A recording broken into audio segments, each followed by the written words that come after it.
fact it came into existence. Very first HVDC which was installed on this globe, it has a history, is it? And the history is associated with the Second World War. So during Second World War, that Hitler wanted to save their electrical infrastructure from the bombing of the United Kingdom. So he ordered, can we do something so that we can underground our all electrical installations. So that is where first HVDC came into existence. In fact, they installed such HVDC line in Germany. But Hitler was a very peculiar person, is it? So, but that HVDC line never came into operation. It's still there. Is it? That whatever they installed in 1942 or something, it is still there.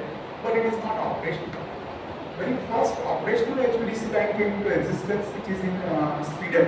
So Sweden has a one island which is named Gotland.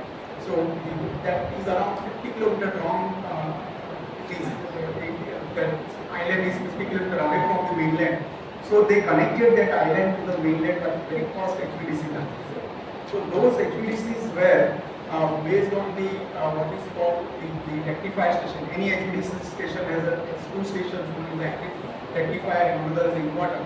But that time the switching element was used as a mercury test tubes. The test tubes, I don't know whether you learned it, but when I was in 12th standard, we learned those test tubes. I forgot the name, but Catron, something like that. So they were test tubes, still there, is there still. And later on, that thyristor being invented, is it? So thyristor was invented around 1954 or so, is it? And the who invented the thyristor, he got Nobel Prize also, is it? The thyristor is not thyristor, but let us say transistor, correct? So, so this technology, LCC-based technology, matured very fast.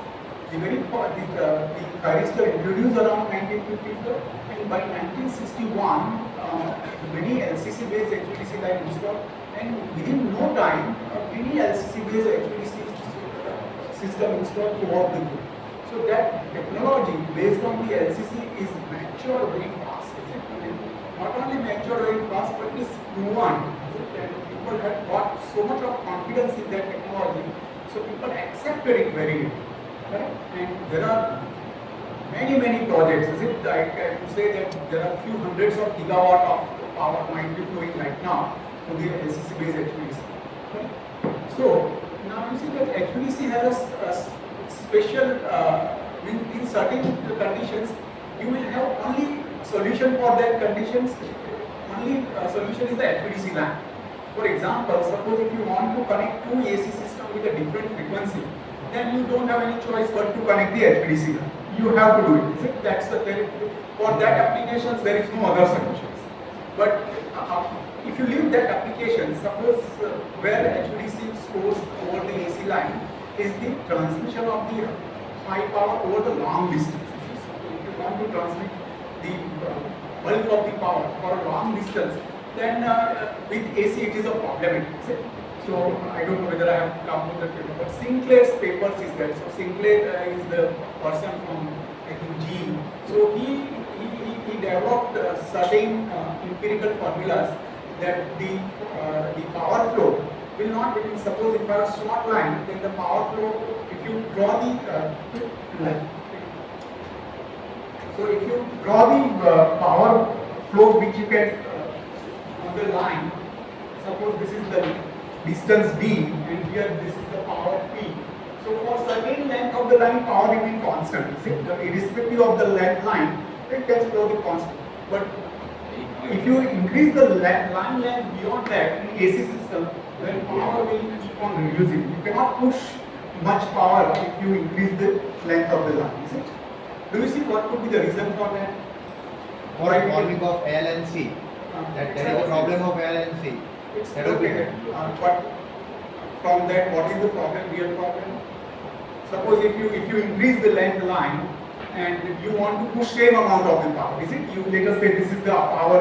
Let me put some number E1, is it? And let us say I want this is the length. Let us say this length is D1, but I want power only T1 to push. I do not want video. I'm forcefully push that much of power.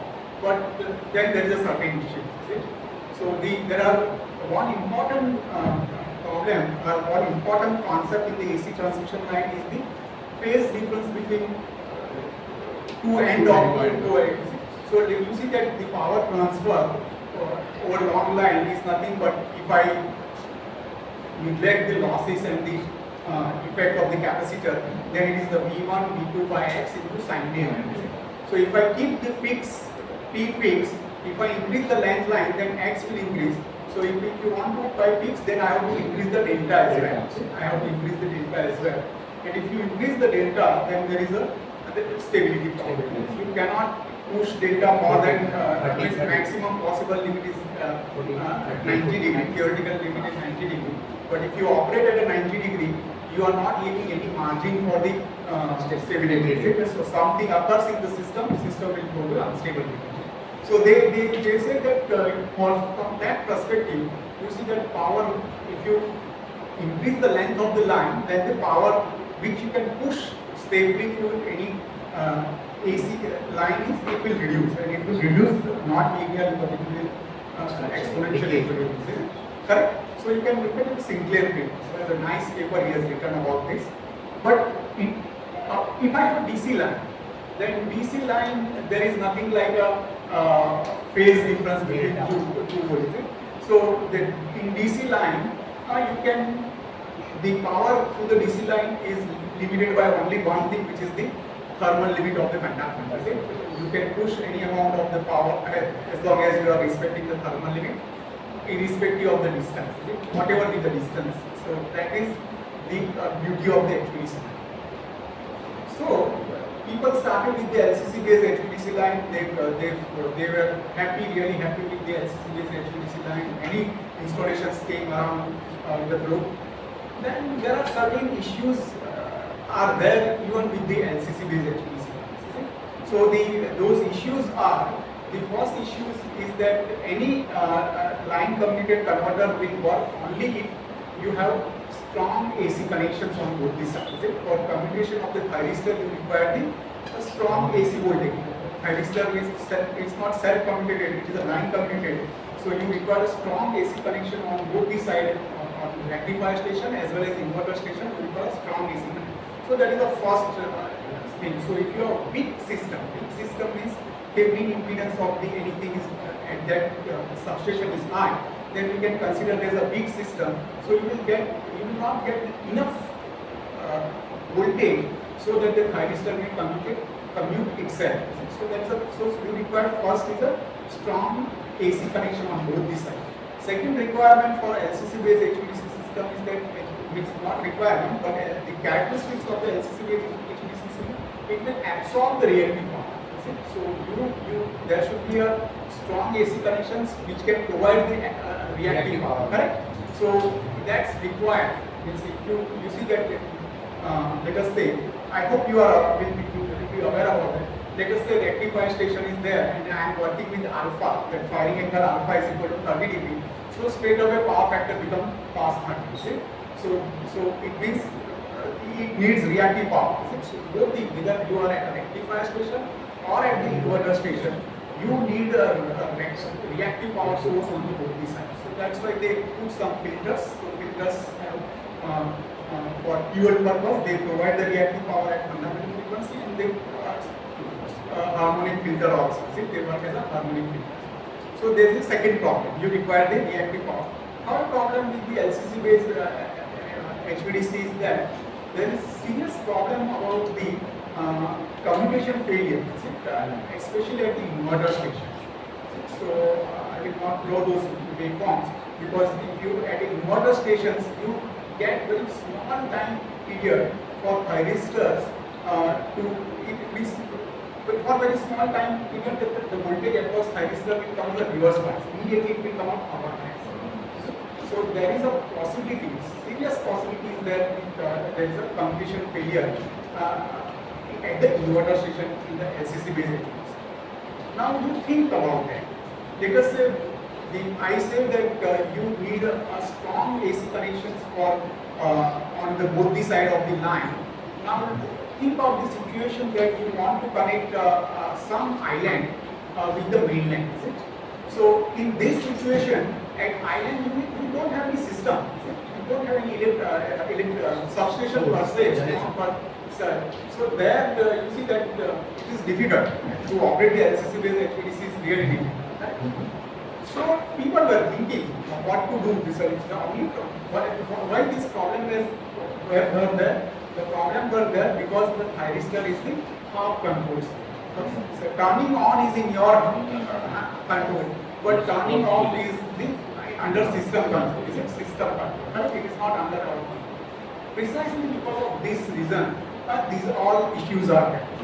So later on, now fully control switch were invented. Is it? So that's later on the IGBT invented, and IGBT is the fully controlled switch. Right? So people thought now with this can we apply this kind of these converters for these HVDC applications, and they really succeeded. So I hope you are aware about those converters. So the simplest converter is the two-level converter. So what do we mean by two-level converter is this? I will draw that two-level converter and then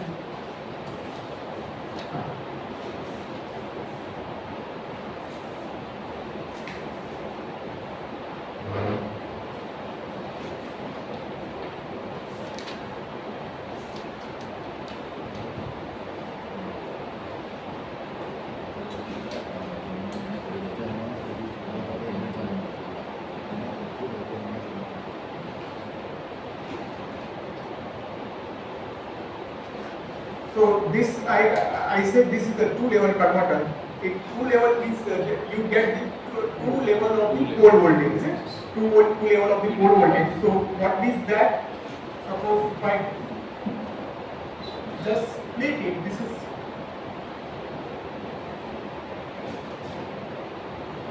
so this point N is the fictitious point. In reality, that such point is not there. It is the fictitious point. So if you look at this converter, now if what is the level of the voltage I can get between VA and I can get the two level of the voltage. If I switch on top switch, then I can get the VAN as equal to VDC by 2. Because this voltage is VDC by 2. This voltage is VDC by 2. Okay? So if I switch on the top switch, then what is the voltage VAN? It is plus VDC by 2. Is it? If I switch on the bottom switch on the leg A, then what is the VAN? Minus VDC by 2. Minus VDC by 2. So that's why this converter is known as a two-level converter. You see? So you can get the level either VDC by 2 or you can get the level of the minus VDC by 2. Now, you see that HVDC, suppose let us say I want to employ this converter for the HVDC applications, correct? So now, as we are aware, HVDC is always involves the modest amount of power. It is not low power applications. It is a high power applications. HVDC is a really high power applications. So for high power, if I employ only this converter, with this topology, then to get a substantial, which I want to reduce harmonics as well. See, in this voltage, now this is connected. This is connected with the AC system. See, one side, let us say this is rectifier station. So this is connected to the AC system here, correct? So now what I mean to say that, and I want to reduce the harmonics as well. So this voltage VAN, not VAN. Now let me connect this with this AC system. So let us say this is the AC system. So these are the three AC voltages. Let us say this is VAN.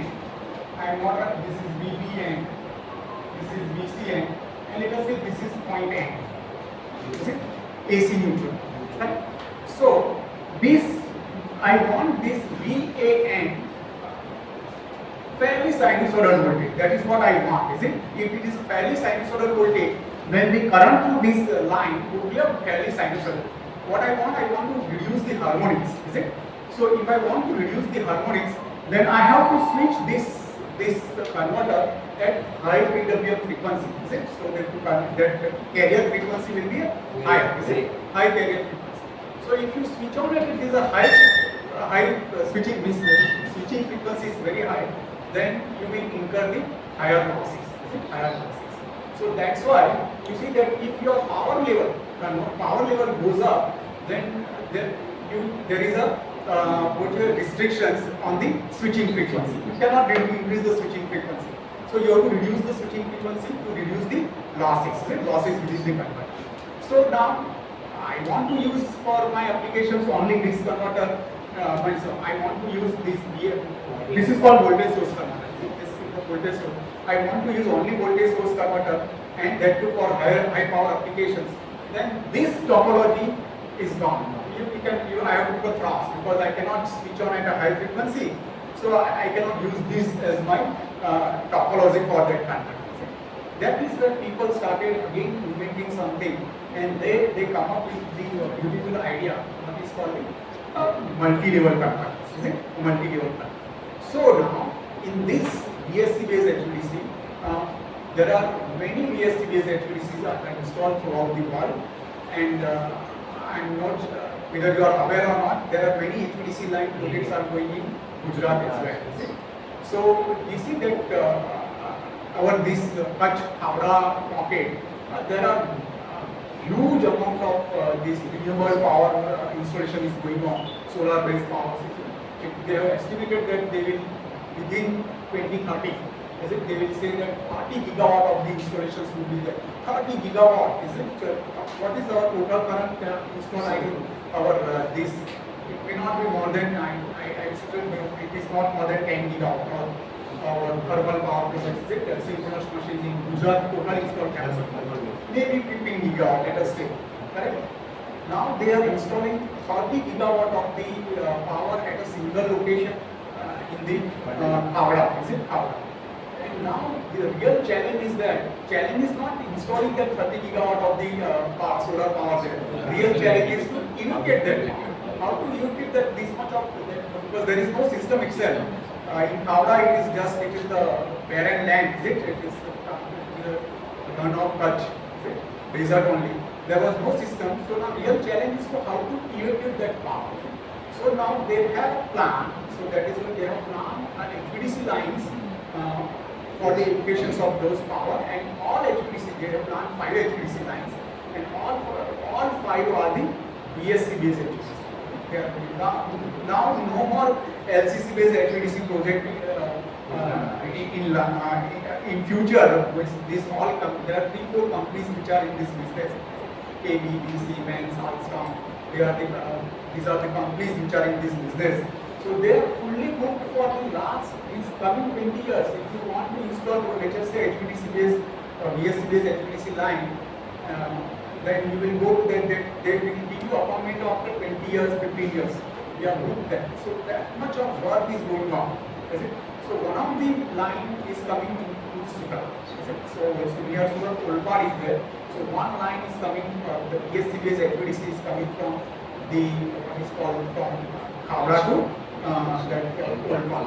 So many HVDC lines there. Howrah. There are 2 important pockets for the solar power. One is our Kutch region, that Howrah, and another is the Rajasthan. So all this border around the Pakistan, they are going full speed. So even Rajasthan, they are more aggressive than us.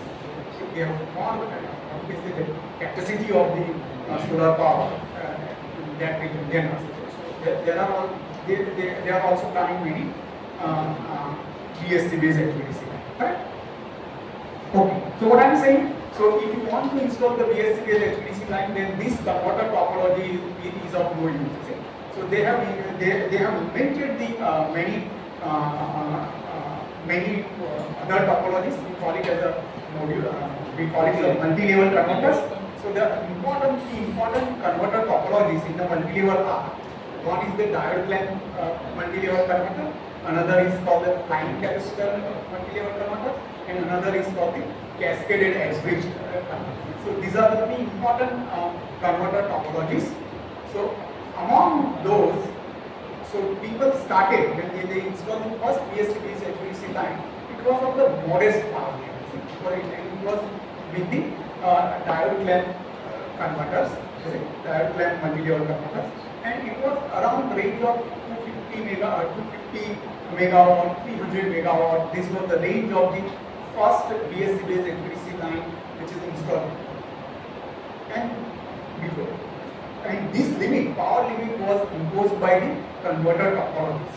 This diode bridge and flying capacitor, you cannot use them at a level of let us say 1 gigawatt or 2 gigawatt of power. That level is not possible. So with that, they said, because again 250 megawatt or 300 megawatt, 400 megawatt power is not a huge power. Right? It's a modest power, and one cannot invest so much of money just for the 250 megawatt of the power. So people started what to do. Again, bottleneck has come with this diode clamp.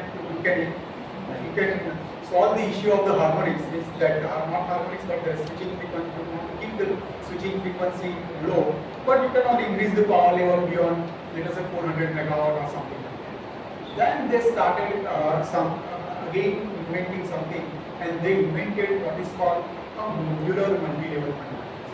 Now this modular multi-level converter is the ultimate topology which can handle any amount of power. See, any amount of the power, any amount of the voltage.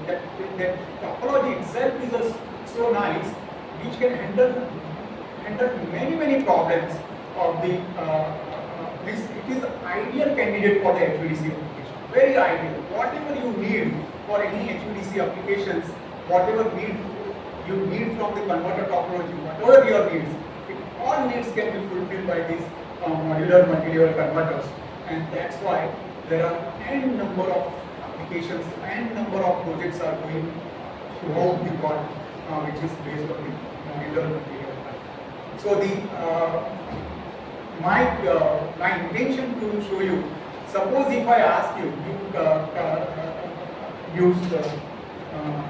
simulate this modular multi-level based HVDC line in any of the simulation package, let us say MATLAB, ESCAN or whatever, then it is, I will show you, is it? It's so difficult. You cannot simulate them. Suppose if you see the way you think I can simulate converter, such converter topology, if I ask you to simulate, then what probably you will do? You will select 6 IGBTs, is it? 6 IGBTs, and then you will connect like this, and you can simulate. Now let me show you modular multi-level converter. So what is the modular multi-level? Right? Then you will realize if you stick to that business, simulate this circuit by selecting those IGBTs and all these things, simply not possible. At least MATLAB and those things, you cannot do that. It is difficult. Let's say if you simulate today, if you give a simulation command today for, let us say, 10-second simulation, it will take one data. So 10-second simulation, it will take one data, and MATLAB will try, the computer will try, it will become very hard. Correct? The reason is that, you see that, let me show you first topology, then we'll discuss.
Full screen.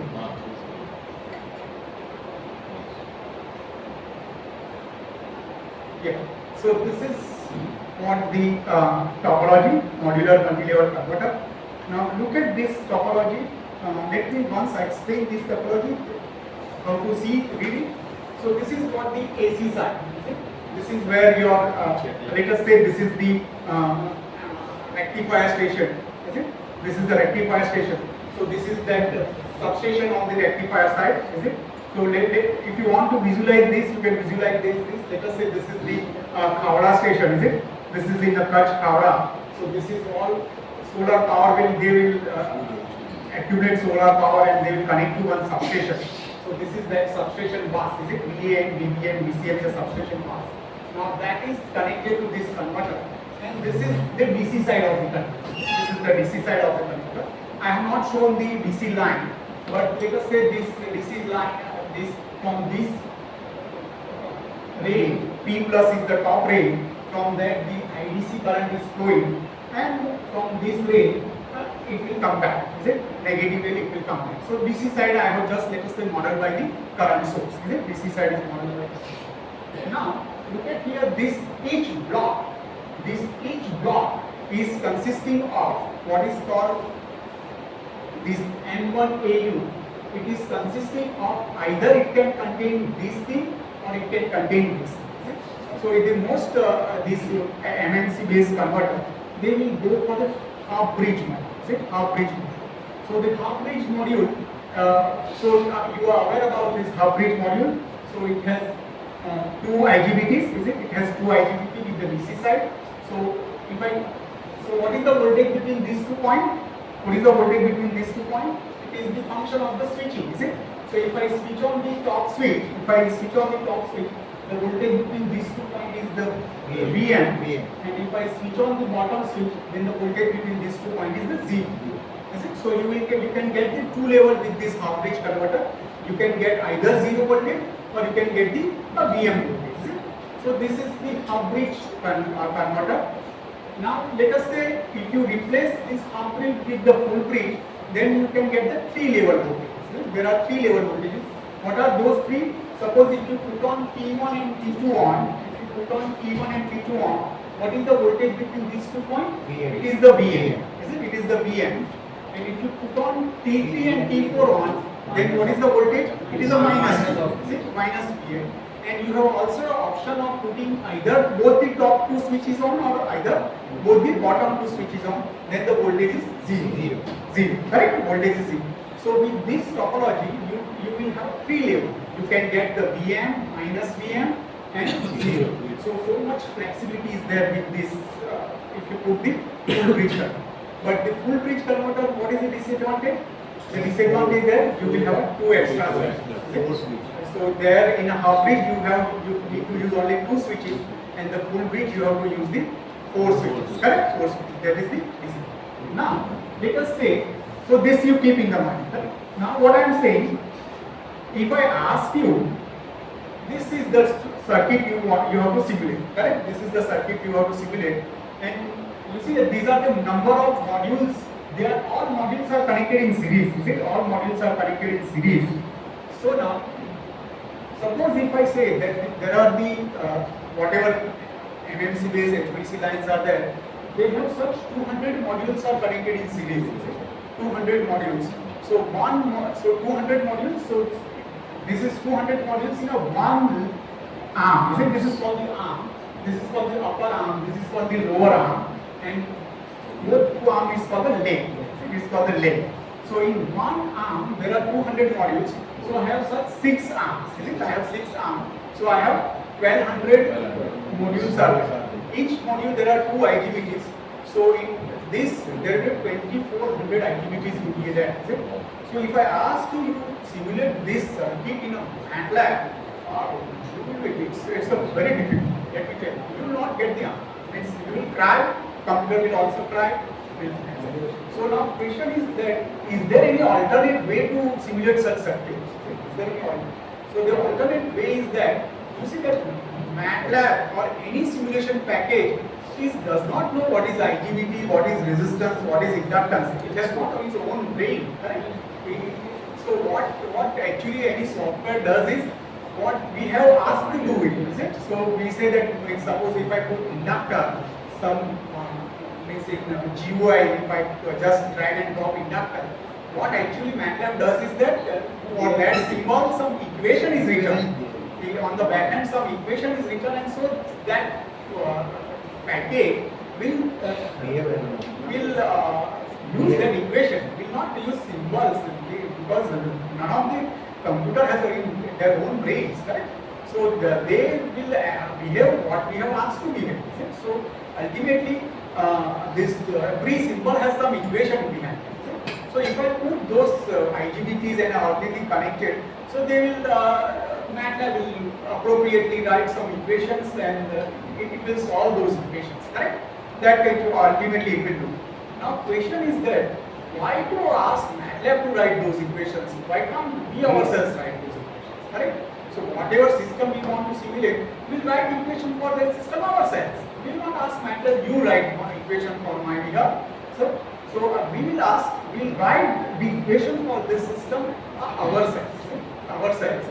So I will show you how we can simulate all these circuits by writing the equations. Right? That is what my intention behind the today's talk. So if it is so let me begin with the modest example. Suppose if you want to simulate any circuit, not only this circuit, any circuit, then first of all you have to write that system, any circuit system. You have to write the model equations for those systems, and you have to put those modeling equation of the system in particular form, which is known as state space. You have to put the system equation in a state space, right? So once you have a state space form, you can easily solve those equations, these equations written in a state space form by MATLAB or any other package, right? So let me now begin with that. What is the state space equations, right? So let us say I want to simulate this circuit. I want to simulate this circuit. So if I ask you, write state space model for this circuit, write a state space model for this circuit, then the first thing that I need to decide, how many states are there in my system. So this system has 3 states. So what is the states? In layman language, the states is decided by the how many energy storage elements there in your system. That are the number of states are decided by the number of energy storage element in your systems. So in this circuit, there are 3 energy storage elements. One is the inductor, which is 2 Henry. Another is the capacitor, which is 10 microfarad, and one more is there, which is inductor of 10 Henry. So now I have to write. So let's say the variable associated with the 2H is the current through the 2H is, I am saying I1. Current voltage through that 10 microfarad is VC, and that too from 10 millihenry is I2. So I have to write 3 equations, 3 differential equations. And those equations are dI1 by dt, dI2 by dt, and this is dVC by dt. So those 3 equations I need to write it, and so I have written those equations. It's a simple Kirchhoff's current law, Kirchhoff's voltage law you apply, and you can write it these equations. Right? So now these 3 equations I can form. This is called the state space form. Correct? So those 3 equations I can write this as x dot is equal to ax plus b. I can write in this form is x dot is equal to ax plus bu. So for this circuit I have x is equal to nothing but I1, I2 and VC. Is it I1, I2 and VC? What do I mean I want to solve this equation is that the mean is that I want to get it what is the form of x1, x2 and x3. So I want, in this case I want to solution of I1, I2 and VC. How I1, I2 and VC will vary with the time. Is it? That is what I want. So if you have this thing, then in MATLAB you can, so I wrote this in a MATLAB, this form. So now you have to just put it like this in MATLAB, correct? So if you put it like this, then that it will, so the output of the system would be x, which we want to play, correct? So have you ever simulated such circuit in MATLAB by writing state space equation? If not, quickly I will show whatever I have written in the board that I will put in the MATLAB, it will give me the solution. So now, once you understand this basic concept, any circuit you can simulate. I have taken a linear circuit, means there are no switching, but if I take this circuit, switch circuit, which is power electronics are the switch circuit, even I can simulate the switch circuit as well, correct? So I will quickly show you how to write this in a MATLAB, correct? So it will take me only 1 or 2 minutes, so, but it is worth to spend 2 minutes.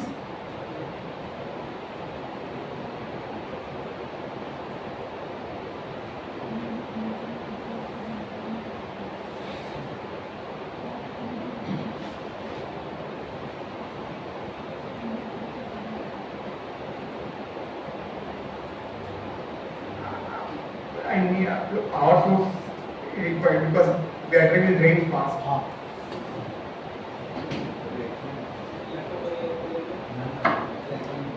Yes, it is long, the wire is very long.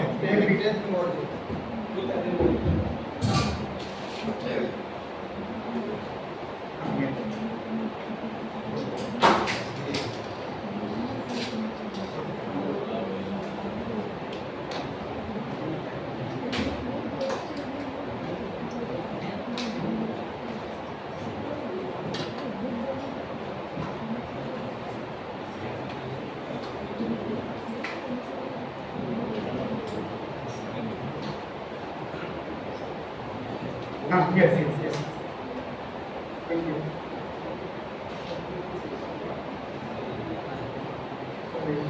This is new and I don't do. Anyway.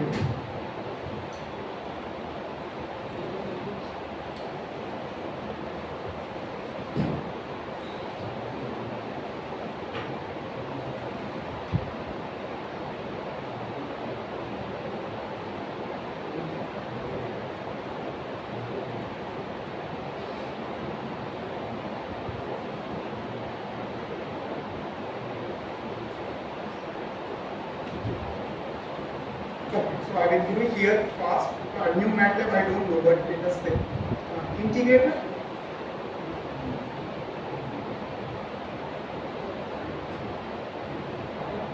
Then addition, gain, then I need constant.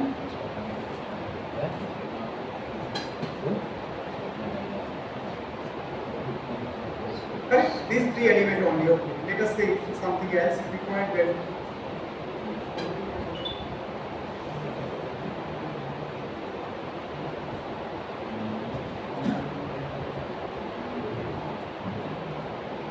what is this? Just to make it mix slide, matrix A, matrix B, X plus B. Correct? So exactly you keep this in mind. I will put it this on. Correct?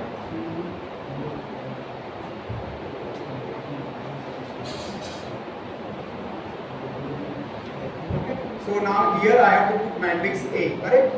So please see on the board screen. I have to choose this matrix A. Correct? This. Unless if you don't do this, it will work. Here also matrix A. Correct? Now here what is that matrix A I want? So I will say matrix A. Here what I want? Matrix B. So matrix B, correct? So now what is matrix A and B?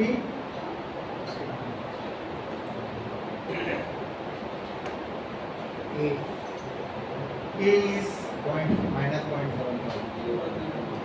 Can you write it one page? Otherwise I will do this.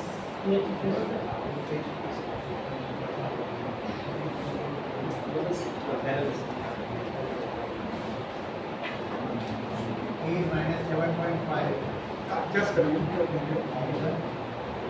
So A is, I will write it here, minus 7.5, 5 minus 0.5, 1000,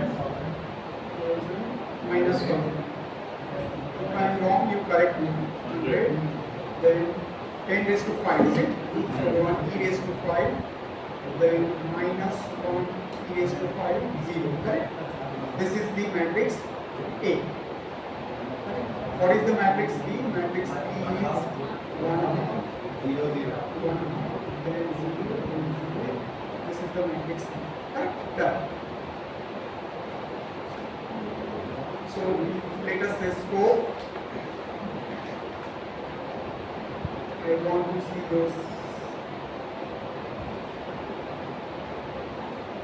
B also. B also. B done. So this is U is 100. Constant is 100 volt. Correct? Done. So now I will go to simulation. Then model parameters. Anyway, just now you see that people are not aware about all those concepts. Now you see that ultimately this MATLAB will solve those differential equations. Is it x dot is equal to ax plus bu, which is differential equations. Now to solve these differential equations, there are n number of numerical methods. Now every numerical methods are they solve the equation at point by point. Is it any? See, let us say I have this equation.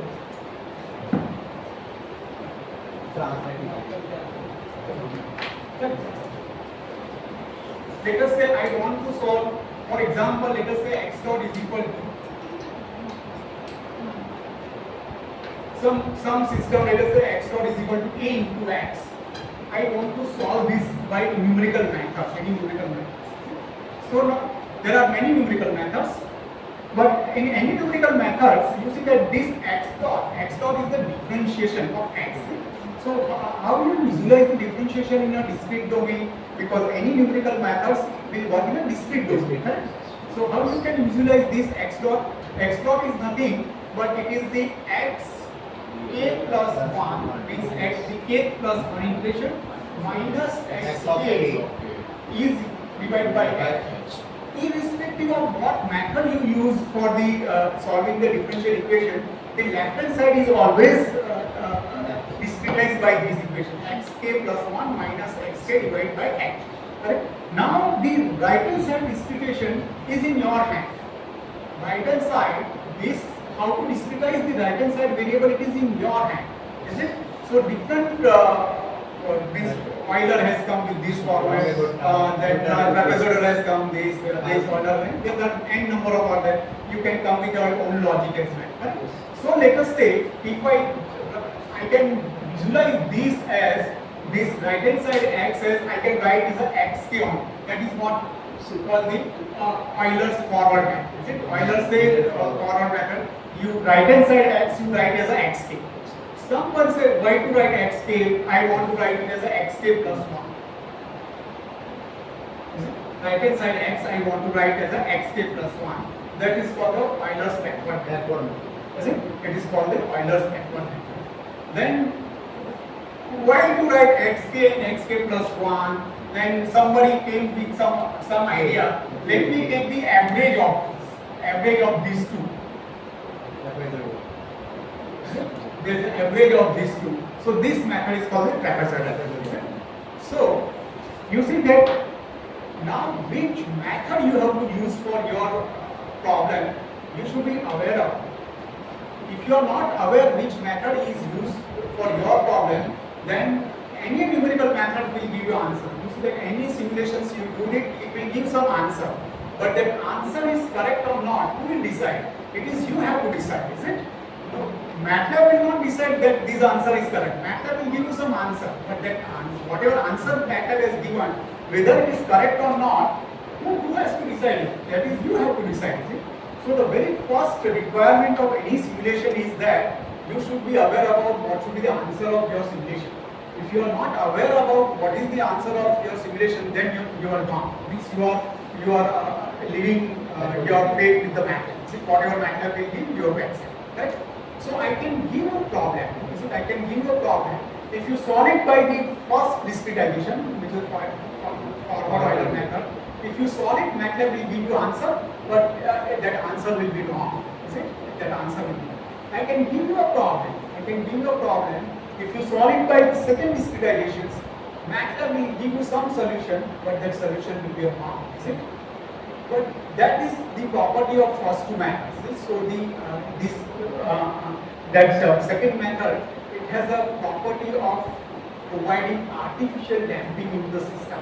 Means your system is unstable, but that fellow will show you the system is stable. is it? Because that it has an inherent property to provide the damping to the system if you solve it by the backward Euler method. Forward Euler method, it will be irritating. Means suppose if your system has goods over the j omega axis, or it is very close to the y axis, then it becomes very slow. System means you have to keep that edge. Edge is the time step between two consecutive yes. So for if you solve it by forward Euler method, then you have to keep that edge very small. Then only it will give us some correct result. Right? So every method has its pros and cons. You should be aware. This is very important, very important. Right? So now you see the third method, trapezoidal method, which is beautiful method. Is it? So the property of the trapezoidal method is that it will give you correct answer in all conditions.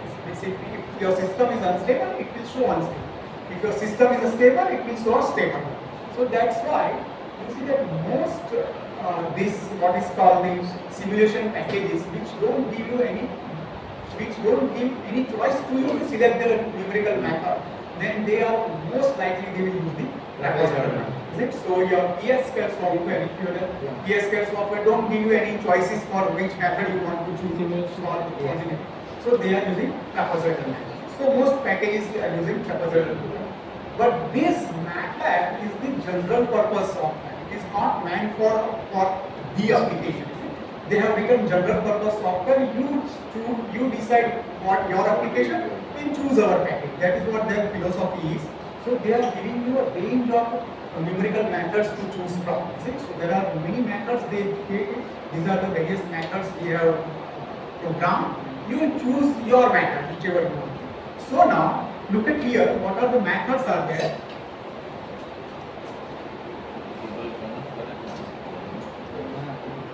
Now you see that now those methods classified broadly in a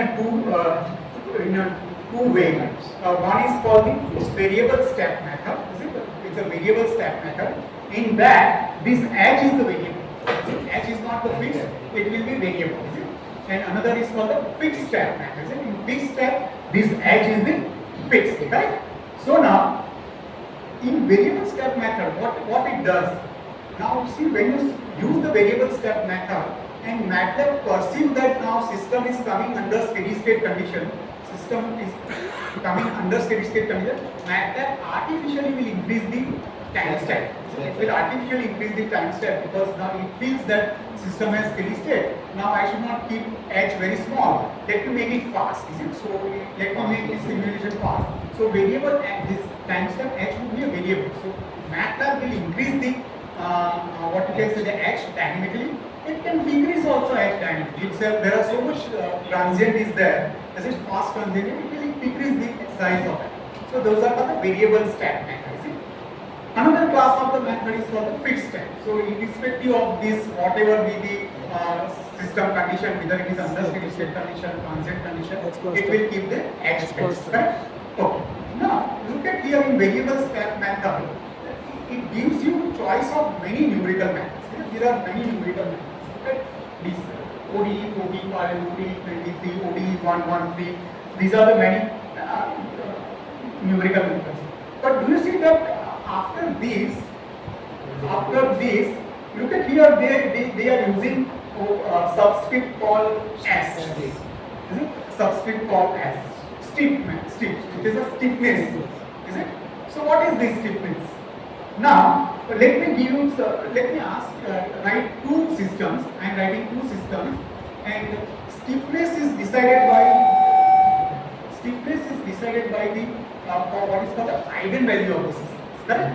So let us say this is the one system. I can find out the eigenvalue of those systems. So command is very simple. Let us say I have written A. Is it? So if I write, let us say EIG of A. So these are the eigenvalue of those systems. Is it? So every number you have to multiply by 1000. So the first eigenvalue is 2.5. Second eigenvalue is 502 plus 313J. Correct, like that. Now let me write eigenvalues of the two systems. I am writing it. So let us say system 1 system 1 has eigenvalues. There are 4 eigenvalues I am writing. Let us say these are just random eigenvalues. 1, let us say 1.5, 1.82. These are the eigenvalues for the system 1. Let us say system 2, I have another system. For that again I am writing eigenvalues. Let us say 1, 10, let us say 1000, let us say 11,000. These are the again the size of system is same. For both these system has 4 eigenvalues, which is 4 state variables are there. So first system has eigenvalues are 1. So if I ask you comment about those eigenvalues, so do you have any comment about these eigenvalues? This is a real number. These are very high real number. Both are real numbers. Like a system is more stable. More stable, I don't know. But you see that Stiffness is look at it. This in the first system, I can say that these eigenvalues are clustered. They are clustered at the in a same pocket. Same pocket. If I plot this, then all eigenvalues are in a same cluster. They are near to close to each other. But in second system, they are dispersed. One eigenvalue is here, other here, one. So it is widely spread. Widely spread eigenvalues. When your system has a widely spread eigenvalues, then those system is known as stiff system. Those system known as stiff system. Most power electronic based system would be a stiff system. Right? So now when you have a stiff system, when you have to find out the eigenvalue of your system, there are many commands you can do it. Is it for your system also you can find out the eigenvalue? Link mode command, LIN MOD, link mode command. So what I mean to say that when your system has a stiff, your system is a stiff, then you have to use this stiff solver. Is it? You have to use those stiff solver. It is necessary. If your system is a stiff and if you don't use stiff solver, then that simulation becomes very slow. Time It consuming. become very slow. Time consuming. Is it? MATLAB will make that h very small. System is stiff and you are solving by non-stiff solve. Is it? So I essentially request numerical method is very important for electrical engineering. There are wonderful books is there. You can look at the book by numerical recipe in C. Is it? If you read, I have soft copy of that. So there everything is written. Is it? Everything about all such thing is written. Real engineering applications for numerical method is written. You can look at that book. Anyway, so where I was, yeah. So I said this is the solver. So this is the variable step method. Similar thing would be there in a fixed step method. So you see that I want to solve. So this is where let me show. I will store it. So model parameters. I will say fix. Correct. Let me use fix. Some stiff only I will use it. So they will ask step size. So I say let's say do maximum 1 e raised to minus 4. Don't reduce beyond this. Correct. So if I solve it, but this is the way to solve those equations. Correct. So this is I have not anyway steady state value will be shown by all three parameters. These are the steady state solution of those. This is what I mean to say. You can solve this. Now, so what the message is, if you want to solve any circuit or anything, you have to find out the state space model for that circuit. That is the message. So now my next duty is that how to find the state space model of the switching circuit. When you have power electronic switch, how you can do that. So I will start with the very small problem. Let me start with the half bridge converter.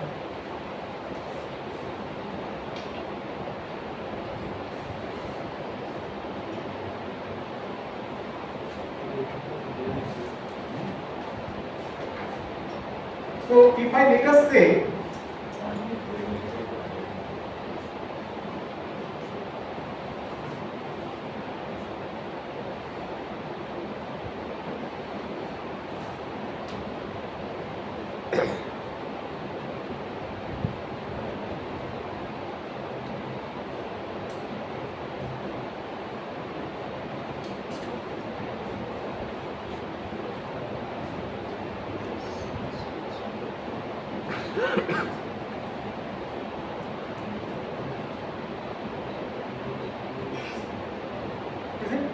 the half bridge control.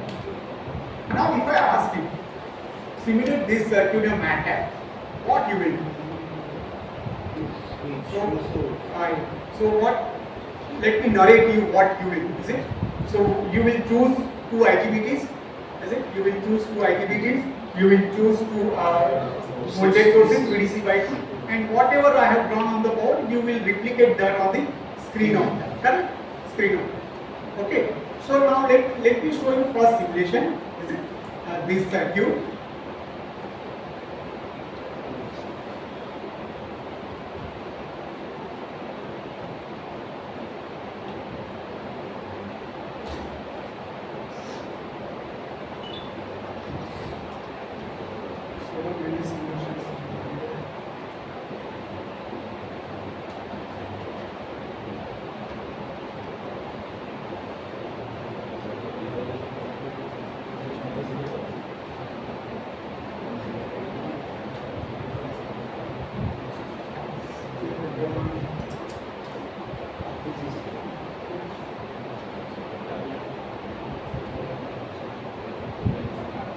Now this is what I have done, correct?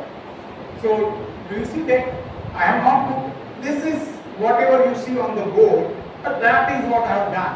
But you see there is no IGBT, nothing is there, is it? So what a message I have written the equation. You see, if I plot this thing, if I do this on the MATLAB, then what MATLAB will do? MATLAB will write equation for that system, is it? So instead of asking MATLAB to write equation, I am writing myself. So I have written those equations for this system and I put that. So I can get the same. If I do this, I have not done this, but I can do it here. It's 1 minute job. If I do this or this, I will get the same answer. I will get the same answer. Now that is what I want. So now if I want to write the equation for this system, how can I? So look at here, please look at, now the voltage between these 2 points, as I said earlier, let us say this is point A, this is point N. So the voltage between these 2 points is, what is it? It is square wave voltage, is it? So if I put on this top switch on, VAN is nothing but it is equal to VDC by 2. If I put on this bottom switch on, then VAN is nothing but minus VDC, right? Is it? So this is nothing, so my VAN, if I plot VAN, then my VAN is nothing but this is the VAN. So let us say I am not doing any PWM, half of the time period I am keeping top switches on, half of the time period I am keeping bottom switches on. So this is T by 2, this is capital, where T is the time period of the switching, correct? So what is this voltage? This is nothing but VDC by 2. This is Minus VDC by 2, and this voltage is nothing but VA. This is the time. Now, so now this is, now let us say this voltage, let me say this voltage VAN. So let me represent this circuit, is it? So I am representing this circuit. So I am saying current is flowing in this way. What is my objective? My objective is to find out this current. Let us say this current. So now I have to write the state space model for this, right? So now let me represent this circuit like this. This is what this VAN. This is, I am saying VAN. Actually I should write small v. This is my circuit RL, and this is my this source, is it? Let's let this source I am saying whatever Vx, very Vx, correct? This is Vs and this is current I, this is R, this is L, correct? This is the circuit. So if I write the equation for this circuit, what it is L di by dt plus Ri is equal to Vs minus VA. Vs minus Va. So what is di by dt? Di by dt is 1 by L, is it? Vs minus Va minus IR. R. Is it? This is the equation. Look at that is the equation I have written. Please locate that this is not point Vs, is it? This first line is my Vs. This is what? This is nothing but the Van, is it? Van, and this is nothing but it's a R. minus. See? So it is the BS, it is the BS minus BN minus RI. So what I will get here at this location? I am getting DI/dt. So I am getting L di by dt. Correct? I am getting L di by dt. So that I have divided by 1 by L. So this would be a 1 by L. So what I am getting at this location? di by dt. And for the di by dt, I am getting I. So that is what I have done. Correct? Now question is that, real question is that I have to get that square voltage. Square, because my VAN is the square voltage of the 50 hertz. Correct? Now to get it, you look at here, this is my source voltage. Now this is my source voltage, let me plot it. This is my source voltage. Right?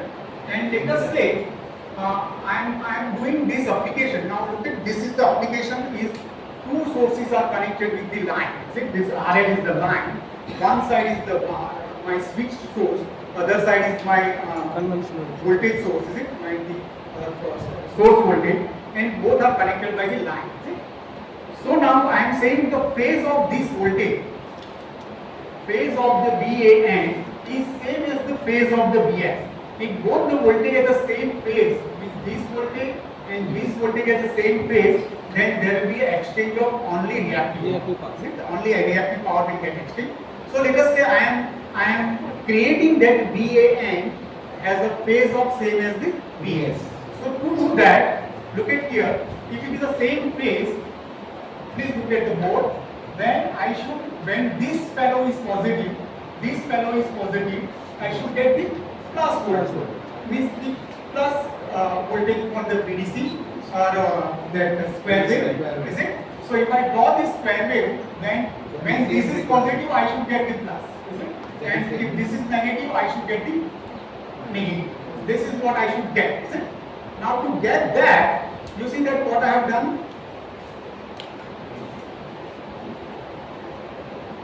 There is one function which is called this function where I am saying it is called the sine function. So you look at in the MATLAB, what do you call Math somewhere there is a sine function, is it? So what the sine function does? What it does? When this signal is positive, when input signal is positive, it will give you plus 1 out. When input signal is negative, you will get the negative out. Is it negative out? So you will get this square voltage.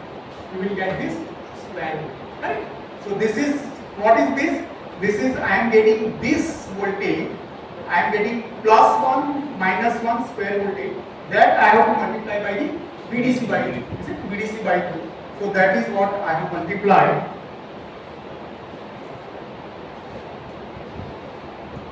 I have multiplied this with the, this is 6 to 2, I have computed that value, I will put the VDC by 2. See? So now what is the function I am highlighting, what I am getting?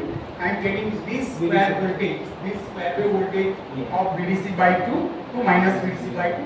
So this is that circuit, correct? So I have computed those values. Suppose if you want to compute it, it is worth to compute it, all this concept. Now let us say, I have used this as a 230 volt, is it? Let us say 230 volt. Let us 10 ampere current I have chosen. Just a minute, I will take 2 time, but it is worth to spend some time.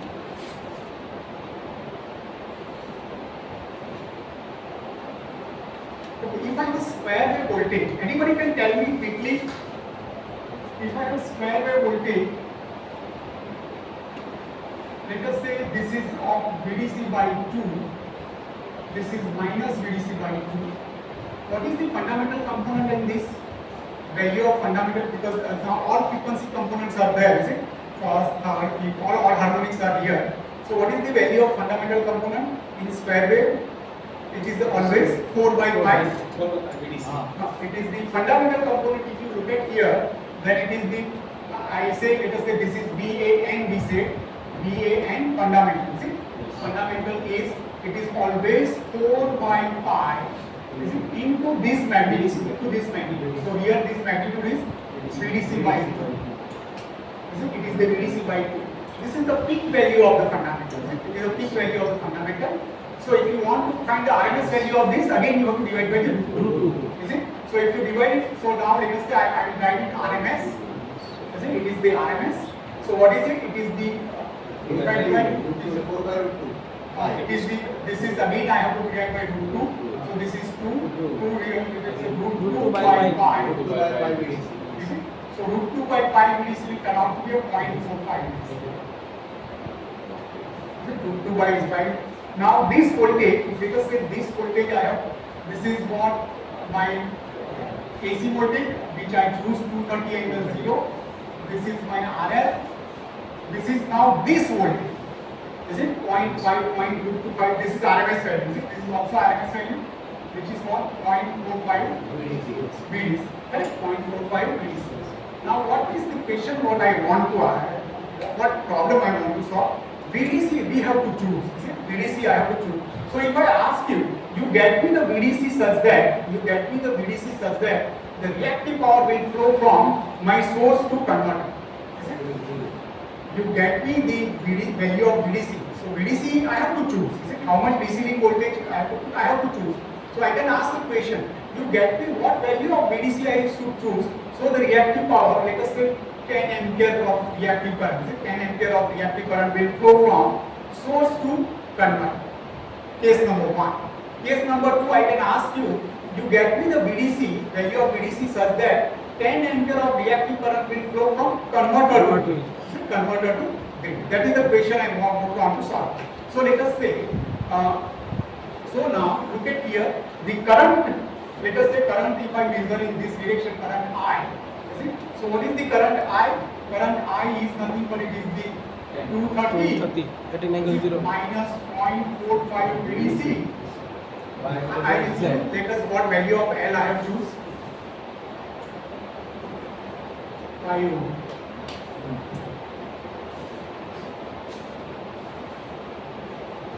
So this is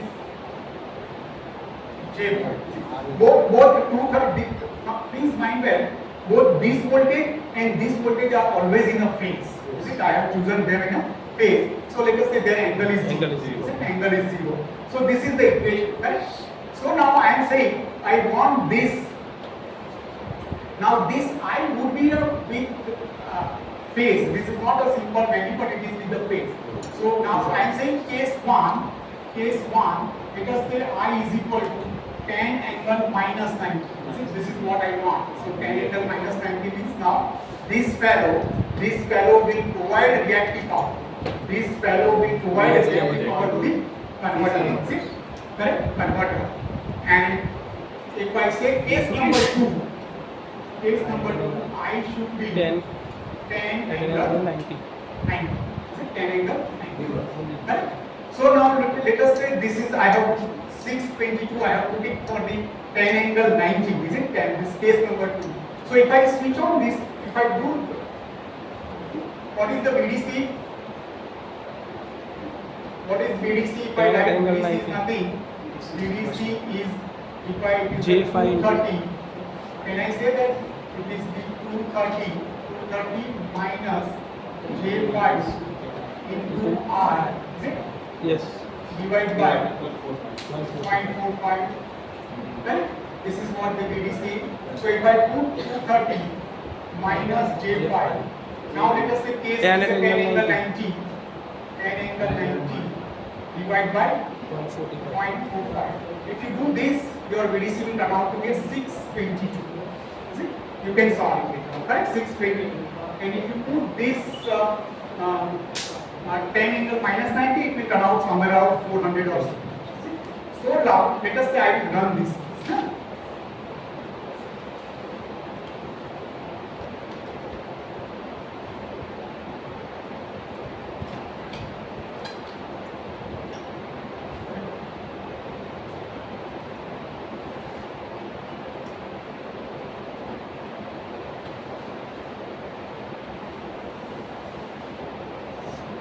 New MATLAB I will sit and look up for this. Now, so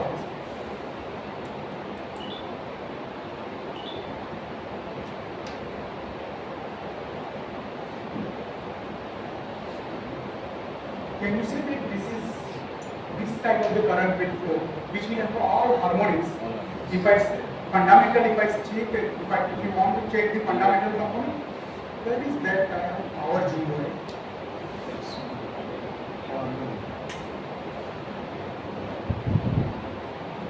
So I have stored this. How to store it? File के नीचे से Simulation. Simulation. Simulating steps of. I don't know. This is file just below file below five. File के नीचे जो options है उसमें These are yeah. Go to logging logging. Scope data data. देना है Structure. टाइम नहीं sir No, structure. Structure. Okay, right. So if I do that.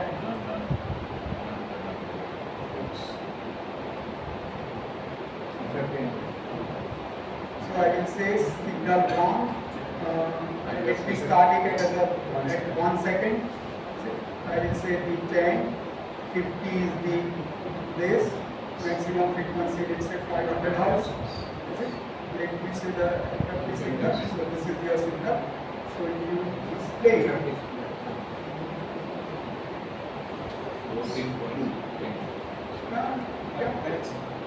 Display क्या होगा? नीचे नीचे सर नीचे कलर कलर थोड़ा नीचे Sorry. Yeah, please done. Now what I will do? Now I will say list. Now you see that your current is 10 ampere RMS. Can you see that fundamental current is 10 ampere RMS? And then it is the third component is the 62% of the fundamental. Now be correct. So this is correct. Then you can check it obviously.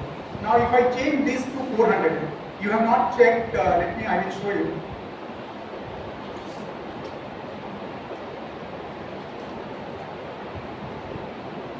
Now you see that 1.24. Can you see this is 1.24?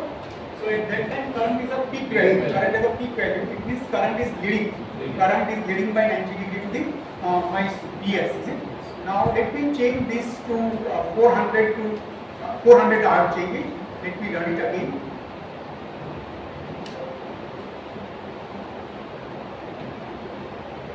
Can you see that now this is inductive current in the lead? Yes. Check it 1.24. Your current is going negative when it is lagging by 90 degree. See, current is lagging by 90 degree. Again, I will show you this. This is now inductive current. Earlier was the capacitive current. Correct? Now again, if I show you this tools, FFP, FFP window. Correct? 9.9, so 10 ampere, is it? So 10 ampere capacitive, 10 ampere inductive. You see that now in one case, I am saying in one case, this converter is providing reactive power. In other case, source it is absorbing reactive power, is it? So I have put the battery here, but in reality there will be a capacity, is it? There will be a capacitor.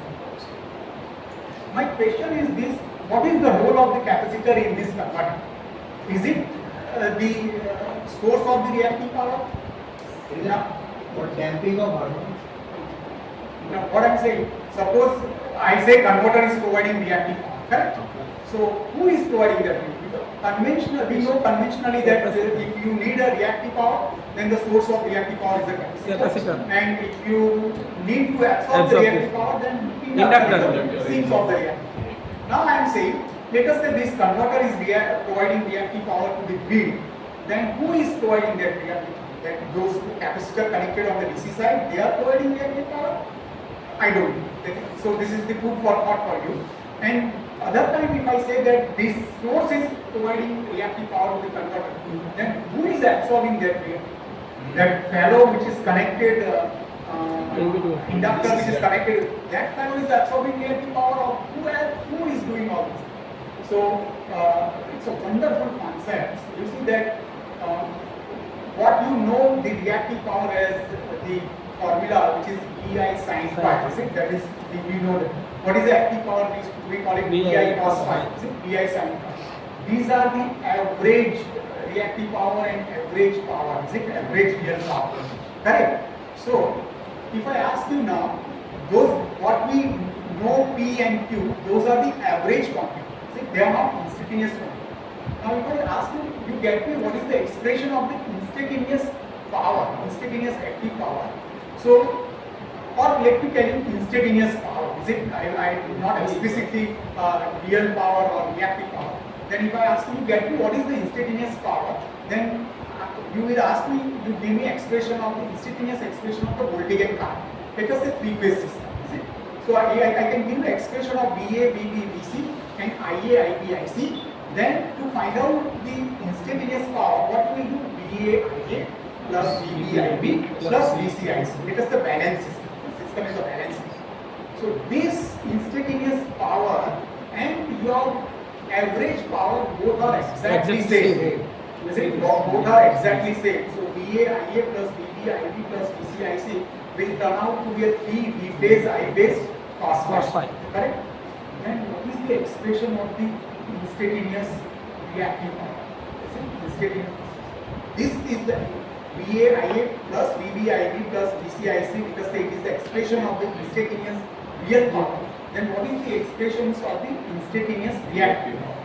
And what is the value of it? Because the expression is becomes later.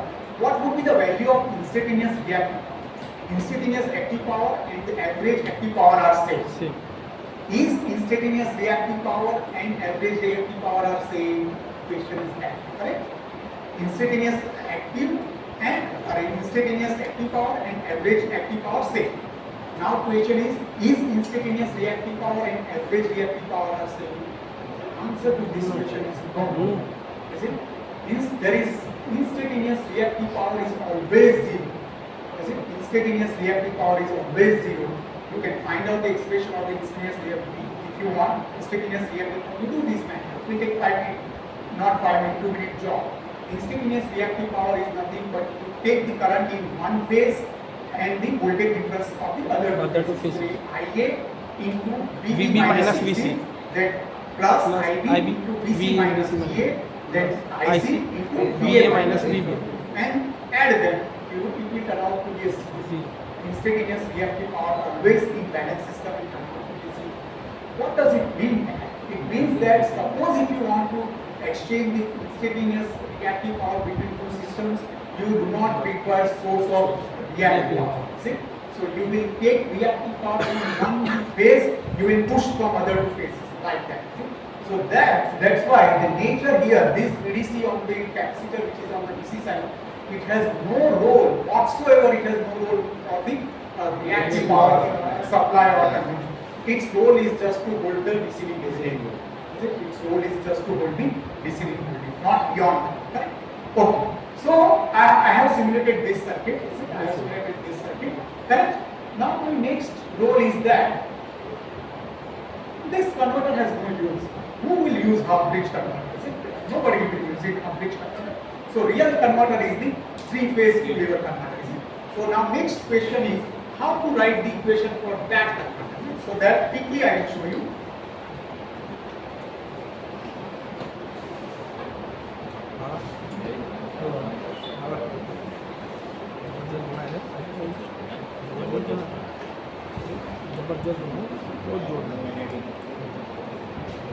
मालूम पड़ा खरेखर जोड़ा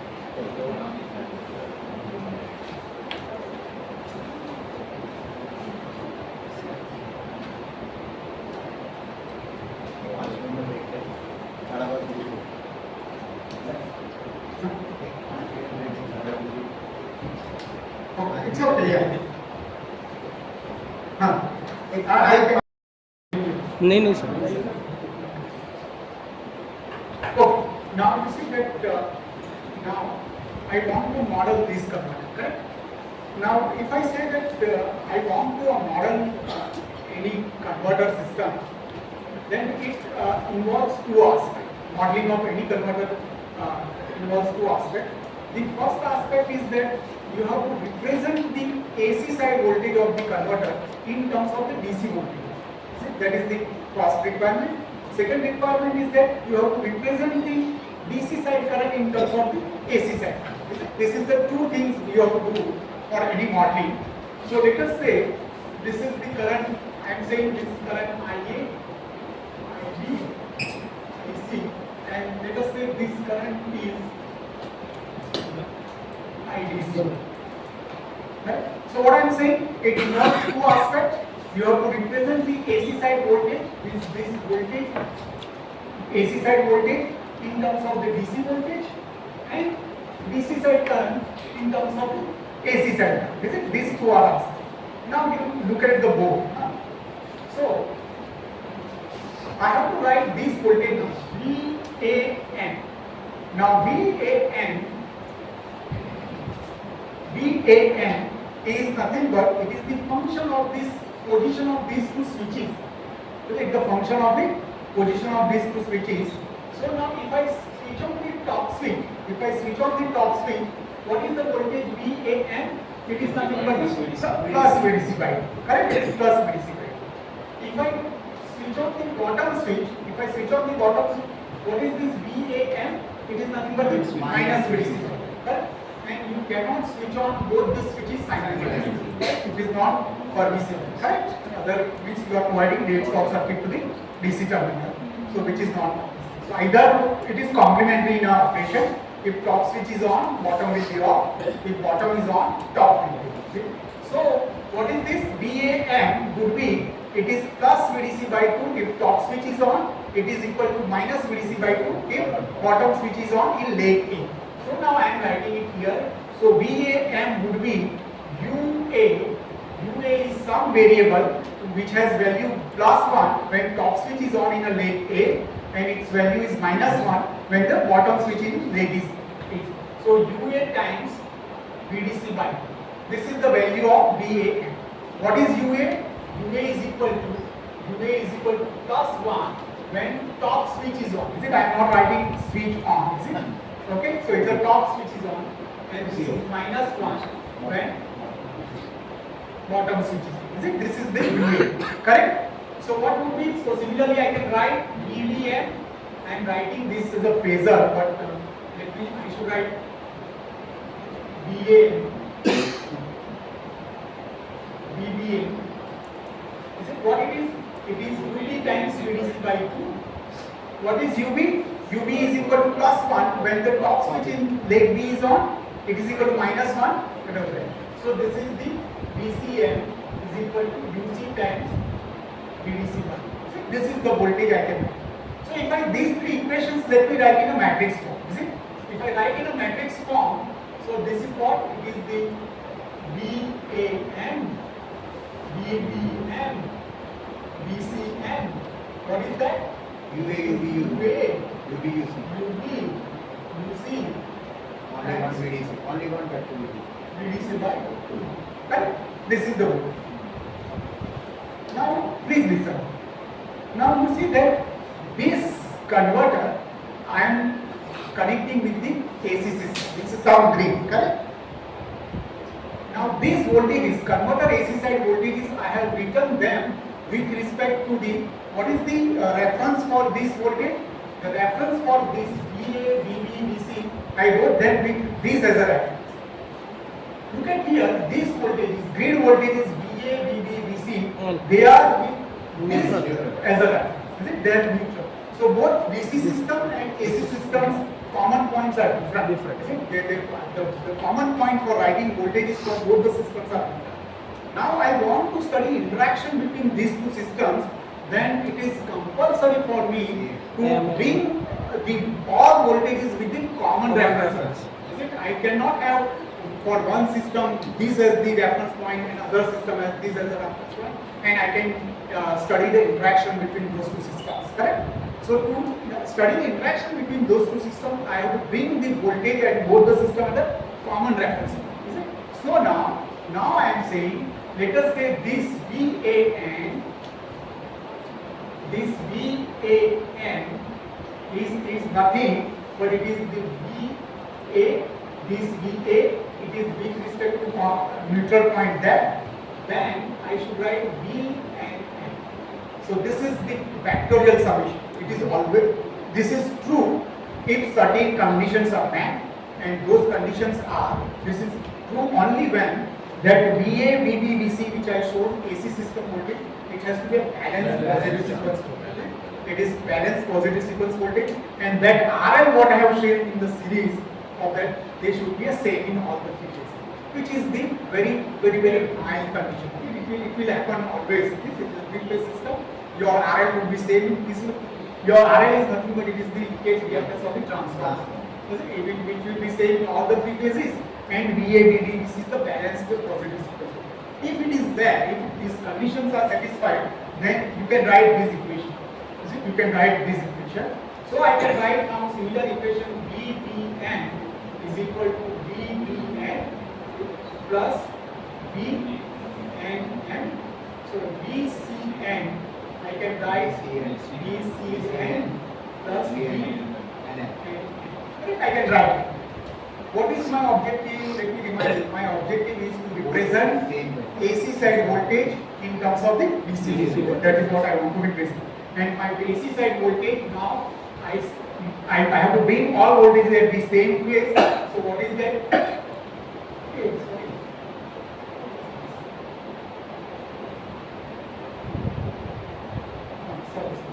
This I should write VAN.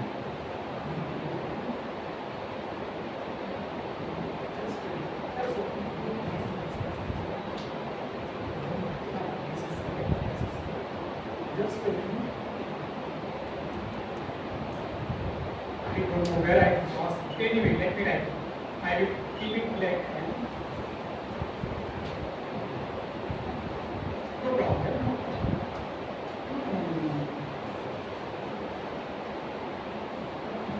Just a minute. Let me.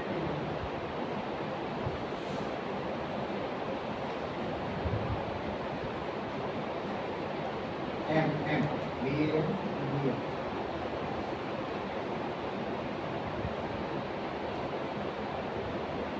VA minus reactance आता reactance minus Just a minute. If I had those.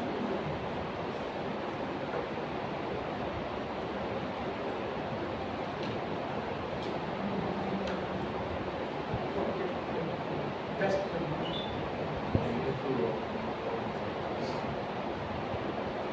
Chalo.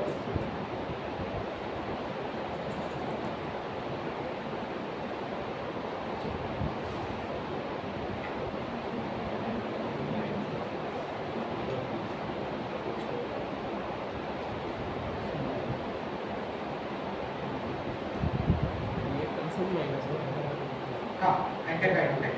Now what I am saying, this is small ABC. These are the small ABC, these are capital ABC. So the VAN, the voltage between this point VAN, I can write as a VAN. You see the voltage between these 2 points, what I can write? Voltage between these 2 points plus voltage between these 2 points. So this we can write. So now look at here. This is true. This is true. Except some confusion. Shall I explain this? Can you accept this? So now what I am saying, voltage at this point with respect to this point is nothing but voltage between these 2 points plus voltage between this and this point. Both reference. So this MN I should write instead of Reference.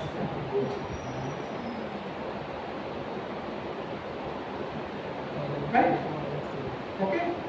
So now look at here. Now if I add these three.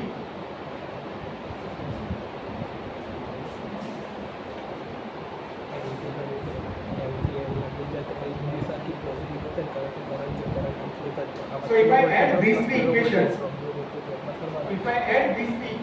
then mind well, this VAN, VBN and VCN, these voltage, left hand side voltage, that will turn out to be a zero. Is it? It will always turn out to be a zero. If this is this source, this is balanced, and all these RL are same. Is it? This right hand side, the left hand side will turn out to be a zero. And adding these three, so left hand side will turn out to be zero. What will be the right hand side? VAN plus VBN plus VCN plus 3 times VMN. V capital MN. Is it V capital MN? Is it? So from this, what I can write? Capital VMN. VMN is nothing but the minus 1 by 3 VAN plus VBN plus VC. This I can write. Correct? Now if I substitute this VMN here in this equation, I can substitute this here, this equation. Then what is that? I am writing it directly in a matrix form. You can cross multiply. So that would be turn out to be VA, VAN, VBN, VCN. What it turn out to be? It will turn out to be a 1 by V, 2 minus 1 minus 1. Two. Done. बरोबर sir.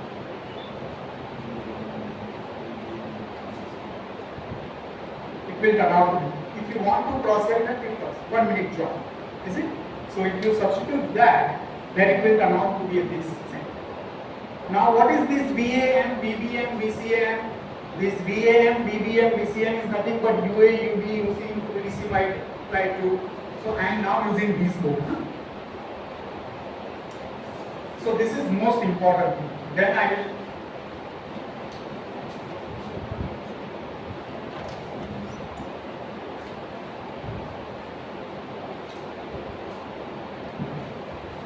So if I now substitute that, then what is this? VAN, VBN. VBN, VCN. VCN, not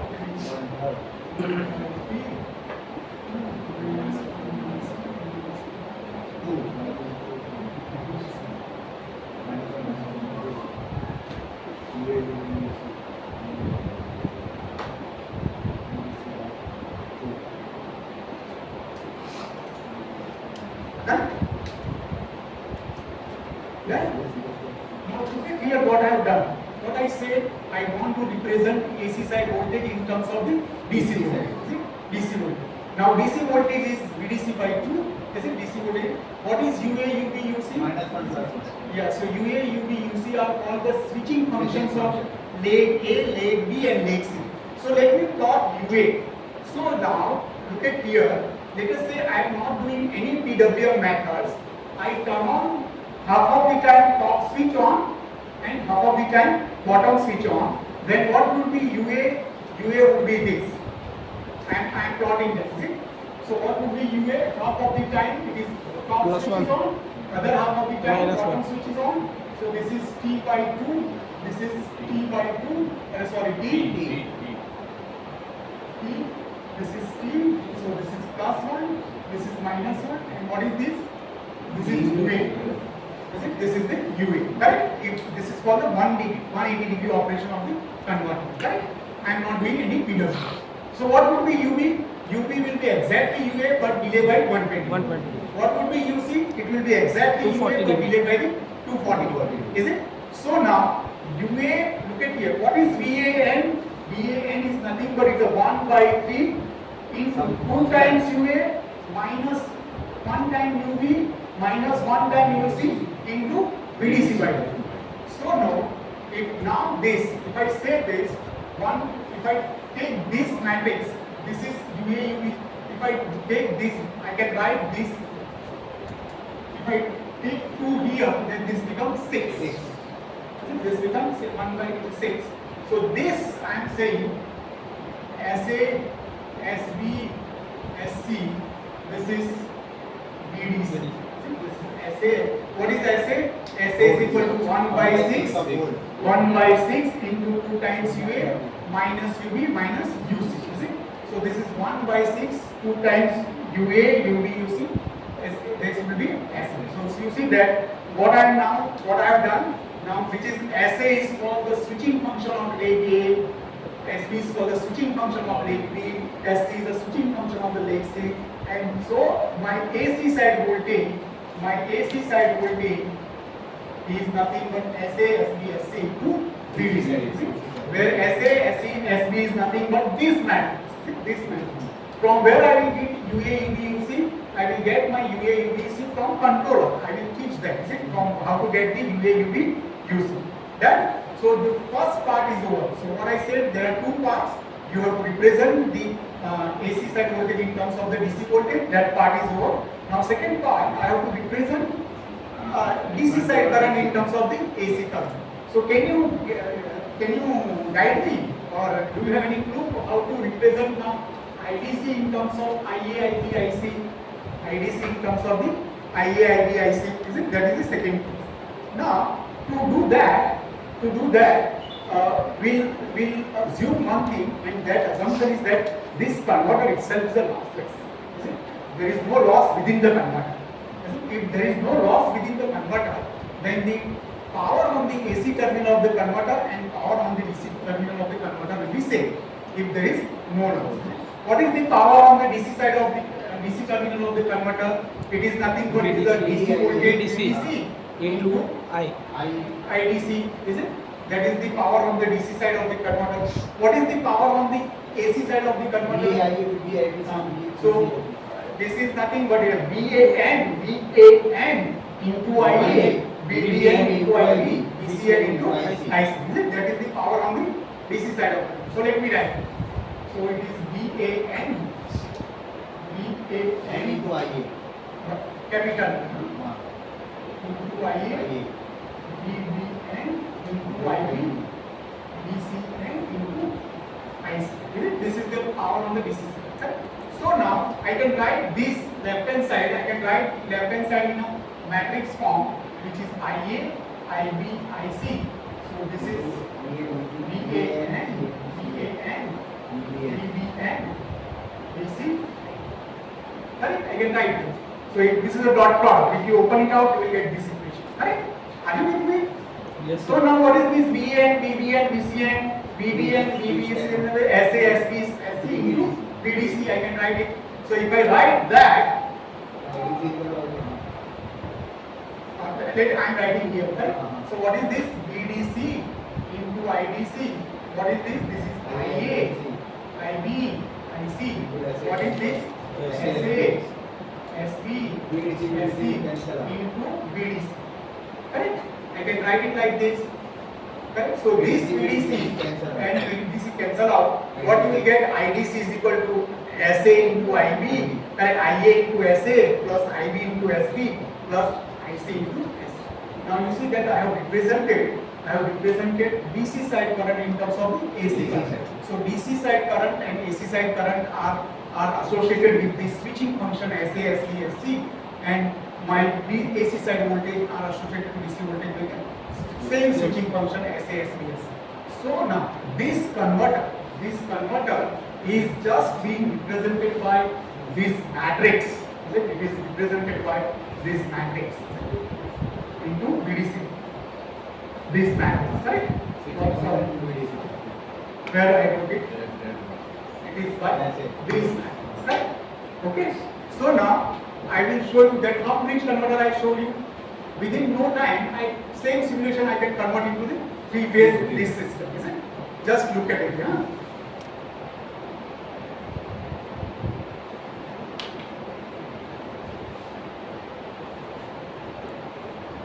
So now it is a three-phase system, correct? So look at here, this is now I am converting this single phase source into three phase. I need not to write because I have to write this three phases 0 minus 120 minus 120 minus 240. Correct? I have to write in radian, so I will convert them into radian by pi by 180. 180. This become three phase source. Correct? Okay. So now you see that, gentlemen, please look at here. So at this location where I am putting my server, my cursor, do you get it? What I am getting at this point? I am getting UA, UB, UC. That this UA, UB, UC I wrote here now. This UA, UB. Just about it. Where are you? This you see that I am getting UA, UB, UC. Is it? Now that UA, UB, UC, I have to multiply by this matrix. I have to multiply by this matrix. So please mind well, this location where I am moving the cursor, I am getting UA, UB, UC. Now to that, I have to multiply by one matrix. So I will, sorry. So let's say what matrix I have to multiply? 2 minus 1 minus 1 minus 1 2 So first of all, I have to go to matrix. matrix 1. Is it? Then it is 1 by 3 I am keeping instead of 1 because I will keep VDC VDC by 2. yes. Is it? So it is a 1 by 3. 2 minus 2 minus 1 minus 1. Sorry. 2 Space. minus 1 minus 1 minus 1 minus 1 Comma. minus 1 2. Correct? So I did this thing. I did it 1 by 3. This matrix you will be, so to that I have to multiply by VDC by 2. Is it? So this is what VDC and I have multiplied with VDC by 2. Now it becomes 3-phase color. This what I have drawn, this makes it correct? So I will show you again same thing now.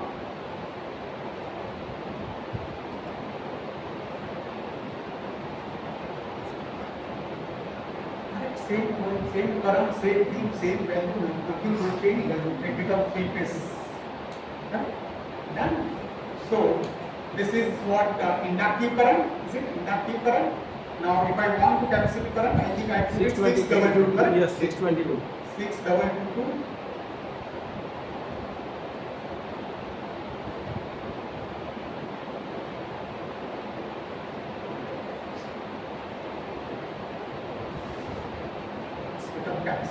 Correct?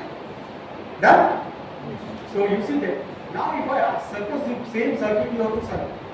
See, if you do like this, you will get so much insight into the problem. You will understand what actually it is, converter system.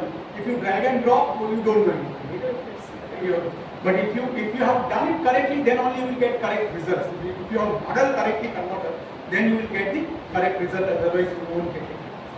Got it? Then, okay. Now next question is, now here, you see those VDC and all, I was deciding. Are you aware about the multipulse converter? See that what converter we showed this, it is called a 6-pulse converter. Is it? It is a 6-pulse converter. So 6-pulse converter, if I have not showed you those harmonics, later if it is there, I will show you. Now this is the 6-pulse converter. This is the right now. This is the current. Is it? So if you look at the harmonics component in that, then what is the harmonic component in the 6-pulse? It is the 6K plus or minus 1. So the lowest harmonic would be a 5th, 7. Is it? Then 11, 13 can all. So let us tools this. Difference.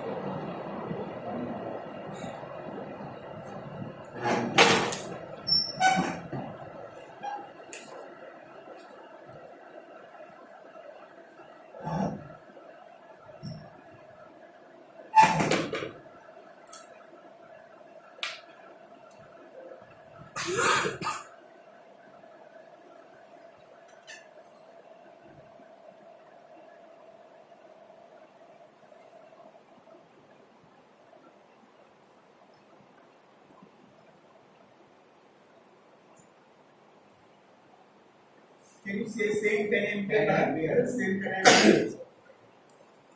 Fundamental. H2 is 0, almost 0. H3 is 0, correct? Directly H5 22.4%. So this is the 6-pulse operation. It is a 6-pulse. I have modeled for the 6-pulse operation. Suppose if I want to do a multi-pulse operation, is it modeling for the multi-pulse operation? Let us say 12 pulse. 12 pulse. So I will show you direct equation for 12 pulse. So just you bear me some time.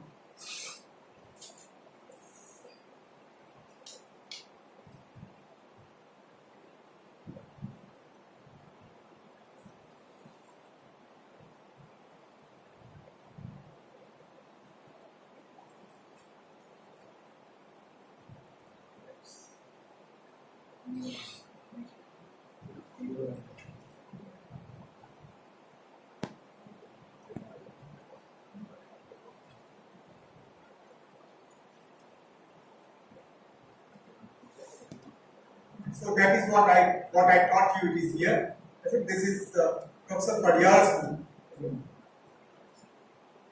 So this is what your SASBSC look like for the 6 pulse operation. What you square voltage you see here. This is your SA. This is your SA for the 6 pulse operation.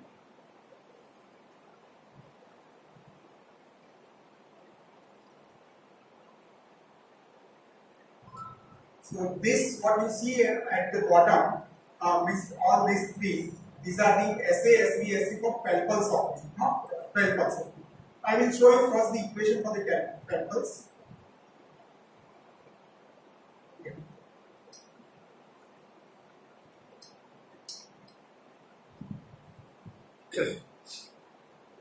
Where it is multi-pulse converter. Oh, so this is the 6 pulse equation. Now, what I got here SASBSC, let me show you SASBSC in this simulation, then I will show you. What is this?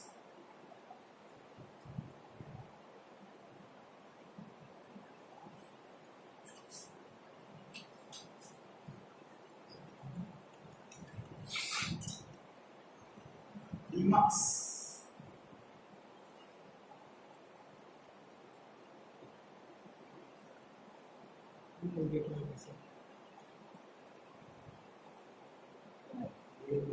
So this is your SASB SC for some application. Please see that. So I want 3 axes. Display. What 3 vertical axes I have to do it. Are you aware of that? Yes. Number of boards. Layout. Layout. Input number of three and layout. In number of ports 3. And layout also. Select that. Yes. Correct?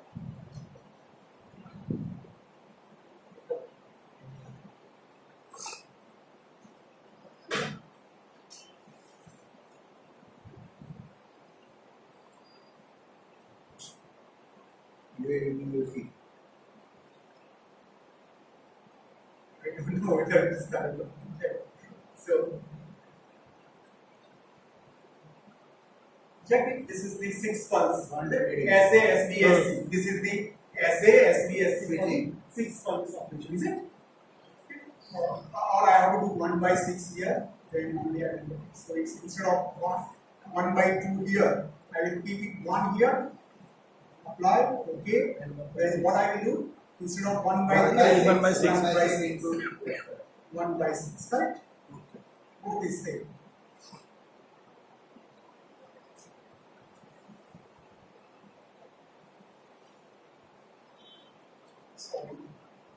So this is the 6 pulse operation. So top is the 2/3. The 2/3 is a 0.67. So this is 0.67. Check. This is 0.67. Right? So now I want to convert. So I have this 6 pulse. So this of first is the SA6. The second space is for SB6. Last one is SC6. So those are with me. Is it? So this is look at here.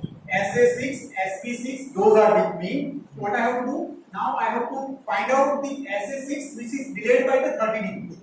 I need to find out SA6 which is delayed by the 30 degree, SP6 delayed by 30 degree, SC6 delayed by 30 degree. And then I have to do this operation. Then I have to do these operations. Right? Okay. So please look at here.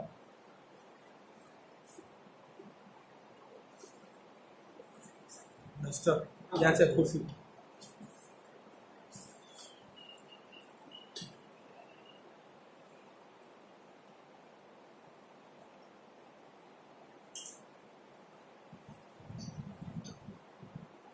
So if I have this, let us say this is my vector VA. So let us say it is representing SA. Isn't it? It is representing SA. This is my vector VB. This is representing SP. This is representing SP. Now I want another vector. Is it? Which is what we can say that delay by 30 degrees, which is lagging by 30 degrees to BA, correct? So if I want to get the vector which is somewhere here 30 degree, that is what I want, BA equal 30 degree minus 30. So what I can do? I can do BA minus BC. If I take BA minus, this is minus BC, and if I add these two vectors, I will get this vector. Yes. BA minus BC will be Yes. is it? Yes. So it's the BAC. So please look at here. I have BA, BB, BC. So similarly, I want vector here as well. Is it After 30 degree. 30 degree here? Yes. So what is it? It is the BB BB minus minus BA. BA. BB minus BA. BA. Correct? BB. Correct? Yes. So look at here, please. So what I have BA, BB, BC. I have. See? Now I want to create a vector which is delayed by 30 degree. So which is the vector which is delayed by 30 degree? So vector which is delayed by 30 degree is B A AC. BAC. Is it BAC? BBA. So what is it? It's a 1 0 minus 1. Yes. Is it? What here it is a minus 1 0 1. So what is here? It is the sorry. Minus Diagonal 1 1 1 then 0. Correct? Yes. What is here? It is the 0 0 minus 1 1. Yes. Diagonally 1 1 1. Correct? That? So exactly I have done this. Nothing else. Please look at it. You keep this 6.6 equation 6.55 in your mind. Is it? Exactly I have done that to create the 12 pulse of it. Is it? So I will show you now.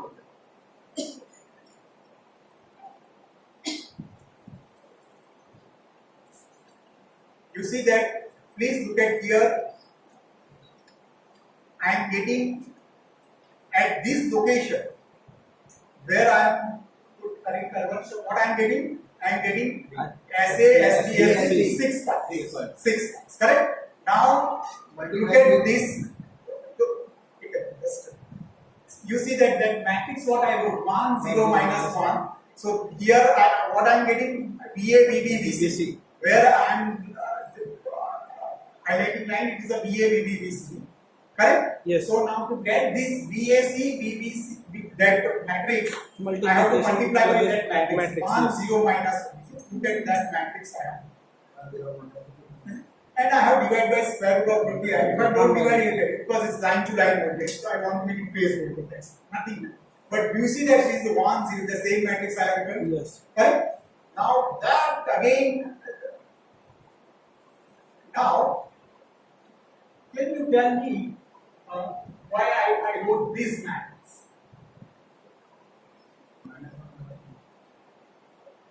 This matrix, now you keep that in mind. This, where is the book? Sorry. Now, what is my SA12? Yes. It is SSC 1 upon root 3. This SA minus SC. See? So that is what I SA have minus written. SC.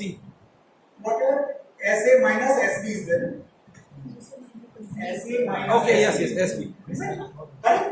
SA minus S. Are you with me? Yes, yes. Do it yourself once. Not difficult, but it will be so much confidence. Right? So that matrix I have written. Whatever there written, same I written. Yes. Right? And if I add that to what I will get? I will get the 6 pulses. I will get the 6 pulses. Correct? Means 12 pulses. 12 pulses. Correct?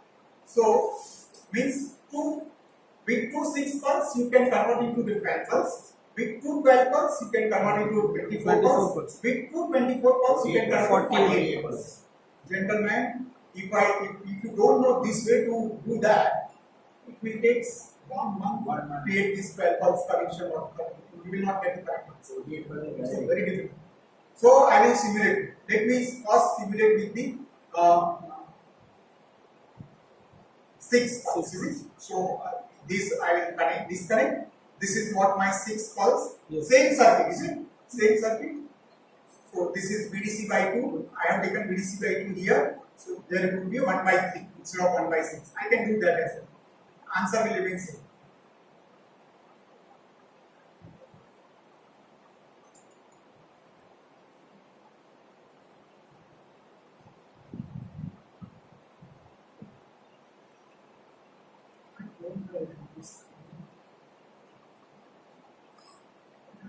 Something else that you want to know?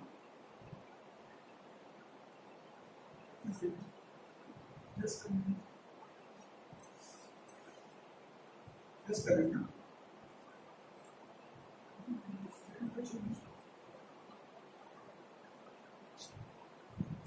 That's a people.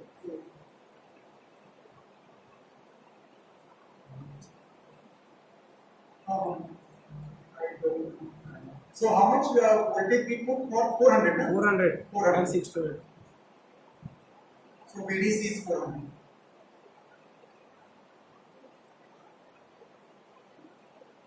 Correct? Same current, 10 ampere current. VDC is this. Yes? Now, so you keep this in mind, is it? The nature of the current. 12 volts. This is 6 pulse, correct? 6 pulse. I will show you the harmonic components. 50. Tools, FFP analysis.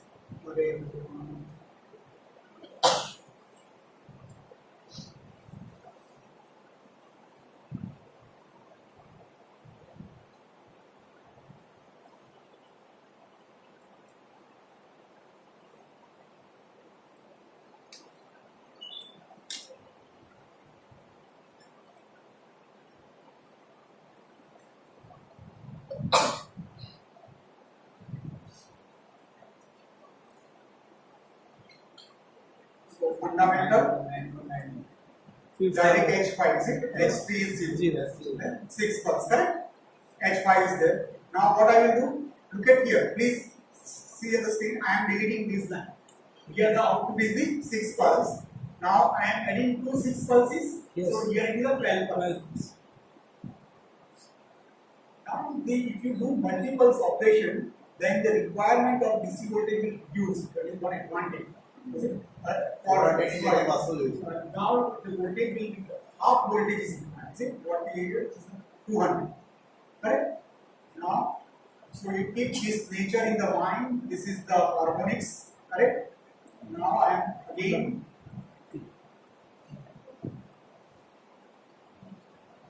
You see that those harmonics become more and more sinusoid. Yes. Correct? More and more sinusoid. So I will show you the harmonics. Earlier it was fifth. Yes. Lowest one was the fifth. Now 11. All time which is asking to clear it.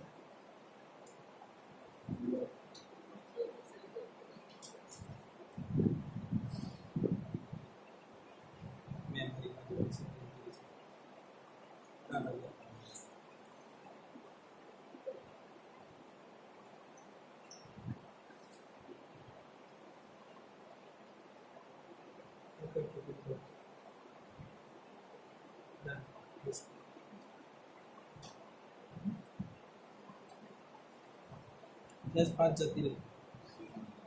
5-0. 11 now. Is it? Fifth harmonic is gone. Now Directly it will be 11. 11. 2.9 is the correct. Done?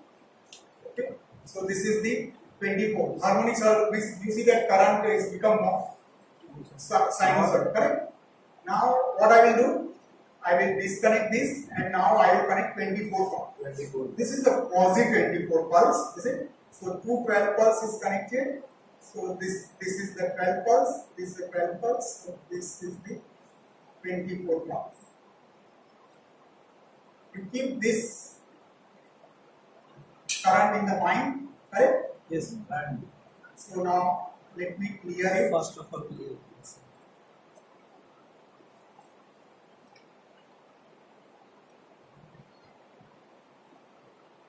So 2 level. 2 pulse. Sir, VDC reduced to VDC. VDC reduced to 100.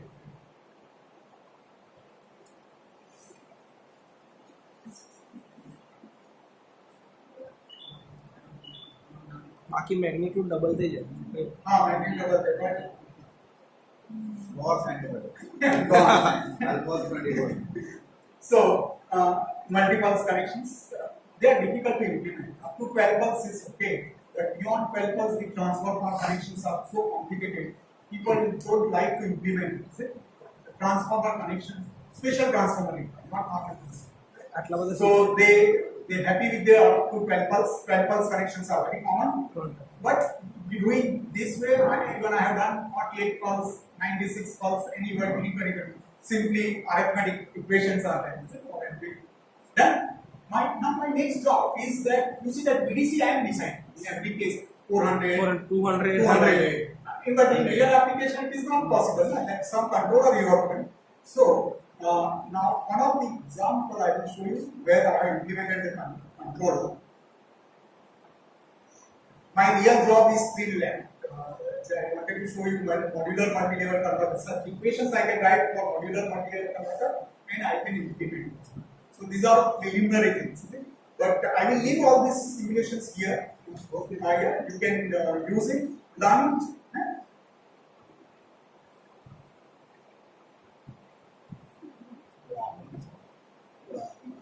Real researcher એને જ કહેવાય કે જે બધું ઉપર So many are there. કોની property ન હોય તો સરસ કીધું તું તે લખવા નથી સામે એકદમ એકદમ બધું જોરદાર What would be there? જે માલ લોકાએ માલ ખાવા માટે માલ પર બધું થોડું ચેન્જ કરવું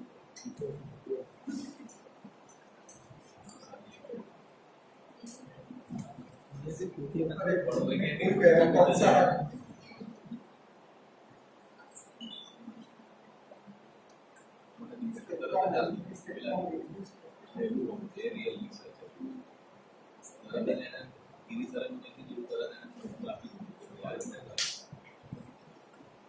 बिजनेस तो जाता है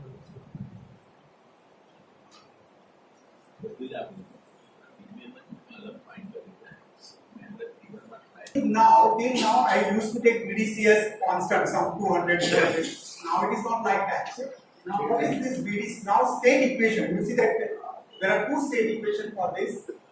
One state equation is for this current, that is L di by dt is equal to that. That is this, that state equation is nothing here. What is here? It is the di by dt. There are three I's, IA, IB, IC. So I am getting IA, IB, IC. Now I have to write this state equation for the DC link capacitor. So what is that state equation for the DC link capacitor? Look at here, it is the C dVdC by dt. What is this dVdC by dt? C dVdC by dt is nothing but the current flowing into the capacitor. Current is I. So it is the IDC. Is it? And what is IDC? IDC is nothing but the SASBSC into IISC. Please look at here. Look at this is the SASBSC. The line which I highlighted, they are nothing but the SASBSC. To that, I have to take the dot product of IA and DIC. So this is nothing but the dot product of the IA and DIC. To that, so what is the line I highlighted? What I am getting? I am getting IDC. Right? Now that IDC, and I am considering some loss in the capacitor. Some loss in, so this is the loss in the capacitor. Some conductance in the capacitor. Correct? So this is the equation for this capacitor. So here I am the point I have highlighted. What I am getting? dVdC by dt. So I am getting it VDC I am getting. So that VDC, if I multiply with SASBSC, what I will get? I will get the converter side AC output. Correct? So this is the complete circuit. Now you see that, let us say I am using this application for reactive power exchange. Because let us say only reactive power exchange. For active power exchange, I will come for active power exchange as well. Let us say DC side, I have only capacitor. There is no energy source on the DC side of this converter. Suppose there is no energy source on the DC side of this converter can exchange only reactive power. For exchanging real power, you need real source. See this fellow, I have not connected. So I will come after this HVDC. This, if I don't have energy source on DC side, I cannot exchange the real power between these two systems. To exchange the real power between these two systems, I need some energy source on the DC side. So if I put a battery, let us say battery, that is what your charger is.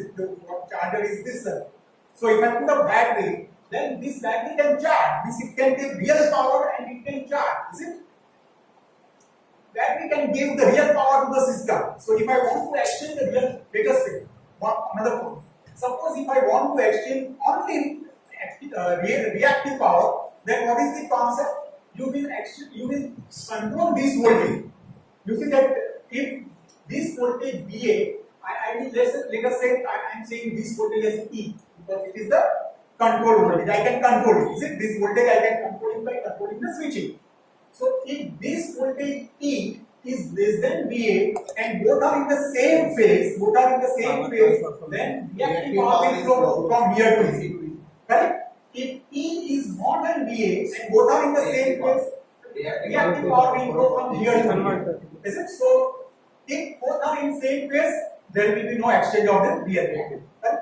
Now to exchange the real power, I have to control the phase of this as well. Is it? I need to control the phase of this as well. I will come to that. Correct? So let us say now to control the phase of this, what I need to do? So let us say I want to control the both magnitude and the phase of this voltage. Then the phase is the relative quantity. Is it? Phase is not the absolute quantity. So I have to check what is the phase of this voltage, VA, VB, VC. If this voltage has the phase 0, let us say phase 0, and if I keep the phase of this, let us say 30 degree, then what will happen? Real power will flow from here to here. If we keep it minus 30 degree, then what will happen? Real power will flow from here to here. What I am saying now, to have a phase control here, I need to check the phase of VA, VB, VC as well. So for that, you need what is called a phase law. Is it phase law? So this is complete simulation that we bigger circle. How to increase the size? Control plus zoom के नीचे zoom.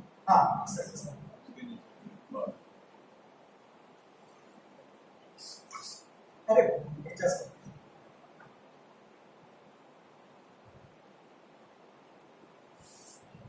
Correct. So now you see that it brings me to the something called a control IO. Is it? Now let me ask a question. Now I am saying all power electronic control, they have a tracking. Means you will be given one signal, and that signal you have to track through the power electronic switching. So now there are different kind of the signals. Is it? The nature of the signals will be different. So let me draw some of these signals and ask the question: which signal you would like to track? Duster क्या कुर्सी पर रख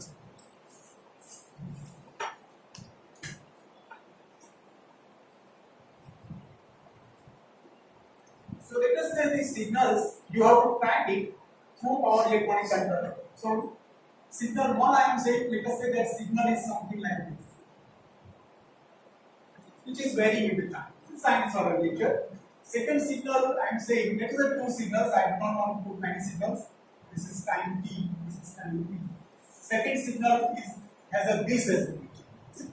So first signal which is varying with the time, another signal which is not varying with the time. This is signal. Now if I ask you which signals you would like to track as an option, if I give you, then do you see most of you will choose the option 2? Yes, it doesn't vary with the time. The nature, the reason is that it is not varying with the time. It is not varying with the time. And so those signals will be easy to track. The signal which is not varying with the time will be easy to track. So that is the layman answer. Correct? The correct answer seems, suppose now you will to track the any signal through power electronic switching, you will use some kind of controller.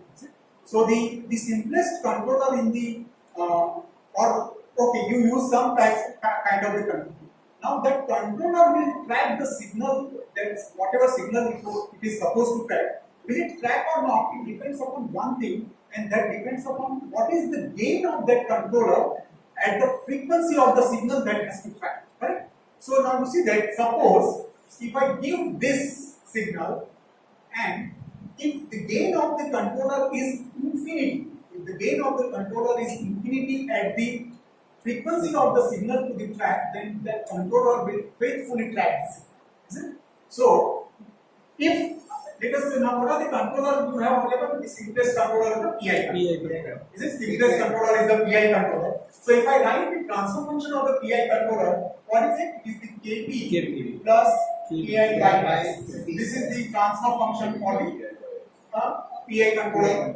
Now, how much gain that this controller will provide at the zero frequency? Infinity gain. Infinity, 1 by This S. is called at zero frequency, S is zero, so it will provide infinity gain. It will provide infinity. It means that if your signal that we are tracked is DC, then it will be tracked faithfully by the PI controller. It will be faithfully PI controller. Correct? Now suppose if this is the signal. This is the signal and you want to track it by controller. Now do you see that now this, let us say this is a 50 Hz signal. Then this at 50 Hz, this will not provide the infinite gain, will be very limited gain. Then you have to put KP and KI both infinity. You have to use a large value of KP and you have to use large value of KI. And large it will make controller itself unstable. Is it large value of KP and KI? So you cannot, it is not possible to track such time varying signal by PI controller. So you have for tracking such type of signal, you have to use what is called resonant controller, proportional resonant controller, PPR controller. So that resonant part will be have a resonant frequency of 50 Hz. So at 50 Hz, it will provide infinite gain. You can track that. So for our applications, we'll see that we will accept that I want to track this kind of signal.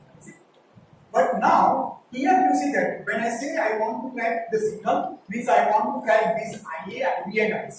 That is what my objective is, to track the value of IA, IB, IC, so that controlled real power and controlled reactor power exchange can happen between the two systems. But my IA, IB, IC are sinusoidal in the nature. Is it? IA, IB, IC are sinusoidal in the nature. Now next question is that, is there any possibility I can convert my sinusoidal signal into the equivalent DC signal? That question will come. Right? So what question is that? Question is the signal which I want to track should be a DC signal. Is it? But in reality, in our problem, the signals are varying time. They are 50 Hz sinusoidal signals. Now next question is that, is there any way I can convert my 50 Hz sinusoidal signal into its equivalent DC signal? So that is where one of the did so much about parts transformations. So the parts transformations, I will not go into detail of that. In fact, there are so many misconceptions about the parts transformations. I will quickly remove those misconceptions. That's interesting.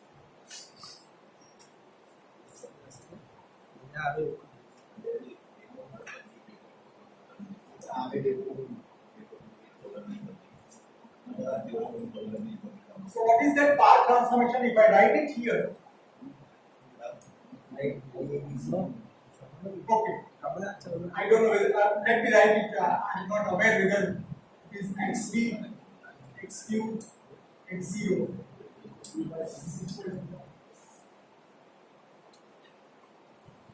Cos theta. Some matrix cos.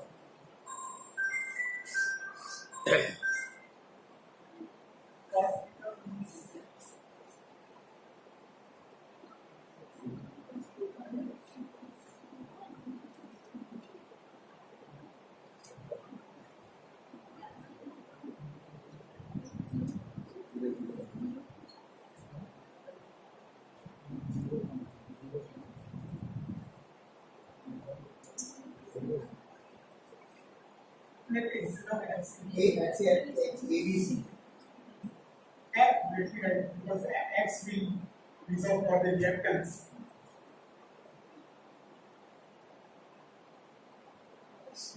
Where F can be a voltage or it can be a current. And this is one of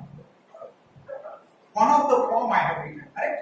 You see that if you have used it, then some of the that middle line would be with negative sign. I don't know whether those drives people, machine and drives people, they use this transformation with the middle line with the negative sign, correct? And they use some what is called the factor here. What is it? So if I now let us say one factor, if I use factor, let us say 2 by 3, factor 2 by 3, correct? Then what will happen if you use this and let us say your FA is equal to Fn sin omega t, Fp is equal to Fn sin omega t minus 2 pi by 3, Fc is equal to Fn sin omega t. What will happen? Look at here. Your Fd will be, let us say Fd will be, this theta is nothing but omega times t. Theta is nothing but the omega times t. Now what will be Fd? It will be a 2 by 3 cos theta, and what will be? It is sin omega t, which is also theta. Omega t is theta. Then this will be around cos theta minus 2. I am not writing third term.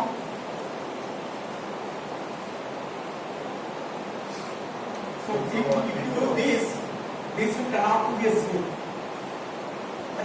Sin theta, cos theta, sin theta minus that will turn out to be a 0. If you do FQ, what it is 2 by 3. This is sin theta, there is also Fn sin theta. So this is sin square theta, right? This is what? Sin square theta minus 2 by 3. This is what? Sin square theta plus 2 by 3, correct? And I am taking Fn common, is it? Fn sin theta, right? So 2 by 3 Fn. Now, if you do this sin square theta, sin square, it will turn out to be a 3 by 2 constant term. This sum will turn out to be a 3 by 2. So this is what? 2 by 3 into 3 by 2 into Fn. Fq is equal. So this will cancel out. So what we get? Fq is equal to Fn. So here you see that in AC 3 voltage FA, FP, FC are sinusoidally varying, but FD is turned out to be a 0, FQ is turned out to be FF, DC sequence, is it? So ABC to DQ domain, the DQ domain will turn out to be a DC sequence. And in this, you see that FQ has the magnitude of equal to FF, means voltage is not varying between two domains. One domain is called ABC domain, other domain is called the DQ domain. In both the domain, the magnitude of the voltage remains same, then the magnitude of the power will not remain same. So you have to use some other factor. So this is called the voltage invariant form or power variant form. Now if I use this factor, instead of using this factor, if I use factor here root 2 by 3, which is P use. So in that, this will not surround. Now what is this? This is root 2 by 3. So what I will get here? root 3 by 2. So I will get root 3 by root 2. Root 3 by 2 Fn, correct? Yes. So we get, now voltage is different. You see that voltage is different, but power will remain same. Power will remain same both the cases. So that is called the power invariant. Another is that I was saying that you see that the middle line is come with a negative sign. It is associated with where you put the position of the Q axis. So where the position of the Q axis. So this what I wrote, it is with this dimension. This is your phase A, this is phase B, this is phase C, this is line D, this is Q, and this is theta. Right? So if for this you will get this Answer. and if you put Q here, now Q can be leading P by 90 or it can be lagging P by 90. B axis position is fixed.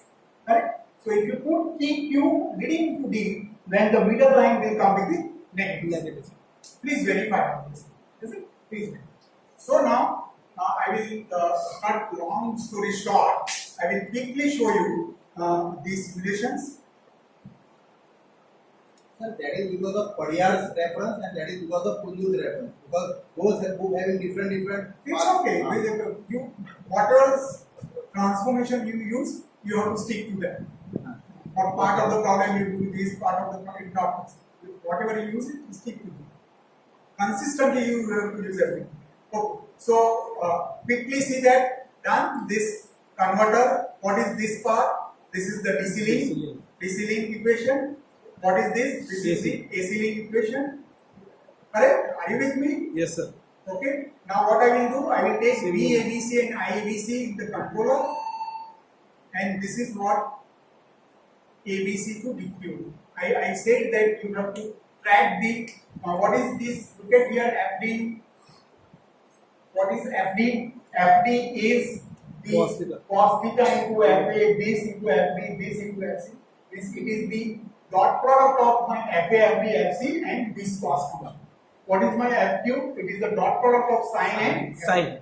So this is what I through my PLL I will get sine theta cos theta. Look at this cos and this B I have dot product it. I will get FD here. Is it? I have with sine I have dot product it. Look at the sine dot product. So what I will get FQ. Similarly ID. Correct? Okay. Now some of you may be aware about this. ID and IQ are the two part of the current. One would be an active part of the current, other would be a reactive part. So among ID and IQ, which is the active representing active part of the current? ID or IQ? ID. That I told you. Yeah. So now it depends upon which component of the current voltage you make zero using PLL. Now you see that in PLL, look at this. This is the PLL. Now I get the PLL to get this angle theta, to get this B axis. You see that what actual PLL does? PLL align this axis B along the A axis. The function of the PLL is to align the B axis along the A axis. Is it? So if you align the B axis along the A axis, let me write it. This.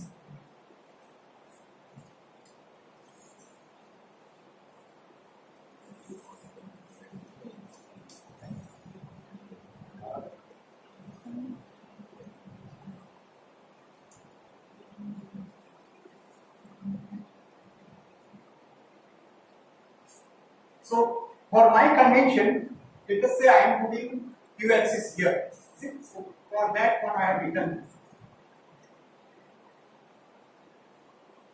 So your voltage phasor, you see that your voltage phasor B can be written as now as BD minus JB. Is it BD minus JB? This is for the space vector for the voltage. Similarly, for space vector for the current could be ID minus JI. So if I now take the apparent power as, what is it? Is B minus I conjugate. So what is it? BD minus JBQ ID plus JI.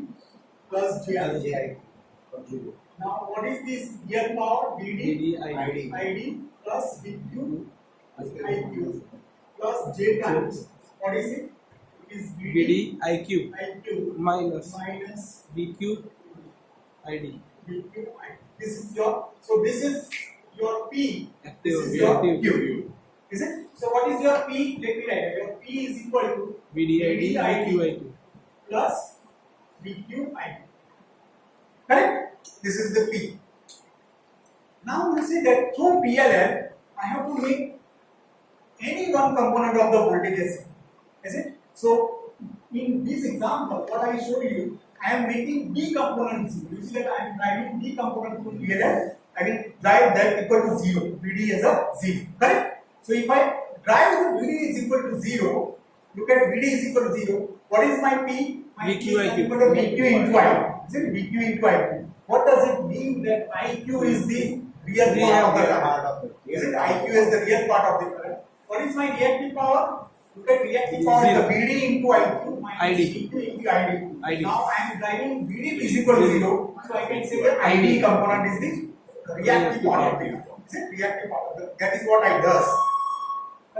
But you say no, I do not want to drive D component of the voltage as 0. I want to drive Q component as 0. So what I can do, I can connect instead of the here, I will connect this here and I will drive Q component. If you drive Q component as 0, then you see that your D component will be your active part of the current, Q will be a reactive part. So there is nothing like ID is active and PQ. It is which part of the voltage you drive 0 to PI. Correct? Okay. So now value of 400, then it was reactive or what you can say inductive in the nature. When I put it 600, it was the capacitive in the nature. Correct? Okay. So now let us say this fellow right now. This fellow is working inductive in the nature. Is it inductive in the nature? Now I am asking, no, you keep as a capacitive in the nature. Is it capacitive? So when it has to convert to switch from the inductive to the capacitive, then you see that this voltage has to rise. Is it voltage has to rise? Are you with me? DC voltage has to rise. Now in real system, suppose if I say that because this I don't have any additional circuit outside to control this voltage. This voltage I have to control by controlling this which is only. Now if I say that I want to rise this voltage, I want to rise this voltage from let us say 400 to 600. Then what is the way to do? How I can do that rise of the voltage? So the voltage of the capacitor will rise only if you pump real power into the capacitor. If you pump real power within the capacitor, its voltage will rise. If you draw a real power through the capacitor, its voltage will drop. Is it voltage? Now it means that to pump the real power, what I have, the real power will be, now that real power has to come from this grid only, correct? So that it means that I have to control this phase angle of this voltage.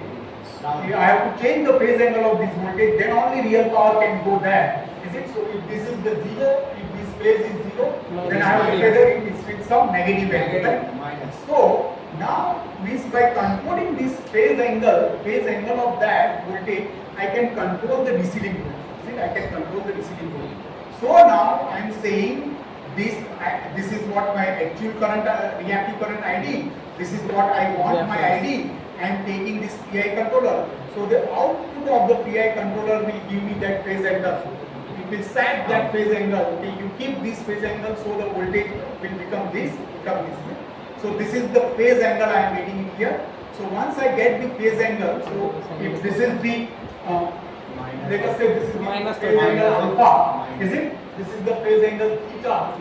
Then what I know theta, I know alpha, so I can compute here sin theta minus alpha or sin theta plus alpha, what it is. So that is what I have done. This is cos theta, sin theta I am getting from the PLL. This is the alpha, so I am doing sin alpha, cos alpha. So those 6 pulse operation, 12 pulse operation, everyone is there, yes, correct? So are you with me? I will leave this simulation here. You can do it. I know it's difficult to get within this short span of time. Not possible. Really not possible. Correct? So now let me show you this solution and then I will stop. If Joshi sir is on the way, he is on the way. Suppose એક થી બે lunch છે એક વાગે participant lunch માટે જશે 2 વાગે second session. So I will stop at 1 o'clock. Means after this, I will take 2 more minutes. But after that, if Joshi sir feels that, then I can take 1 more session later. Sir Joshi sir સાથે જવાના છો તો 4 થી 5 એક મેટલેટનું hands on છે. ये તમે conduct કરતા हो या बताइए तो हाँ तो I will do it. I will go along with him. He is coming by car. हाँ हाँ हाँ ना? આથી આવે. So what I showed you that earlier, na, you please look at here. Just look at the book. Here I got that sine signal. Is it sine signal? So I do this signal sine function. So what I am getting here, I am getting Sine here alpha. SA, SP, SC. So to that I have to multiply that what is called 1 by 3 or 1 by 6. What I don't know what. So 1 by 6 I have done it. So there I will not multiply by BDC by 2, but I will multiply BDC. Yes. Correct? Yes. So this is the 6 pulse. Done? Now that 6 pulse I am delaying by 30 30 degree. degrees. Is it? This is that 30 degree delay block. Is it?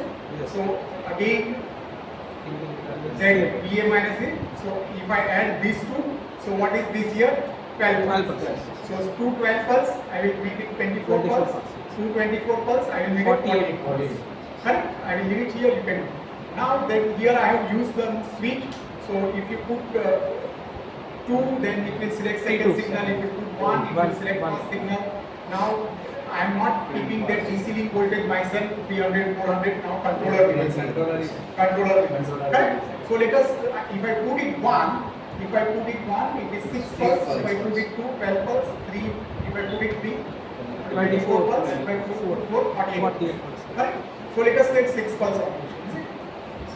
Is it?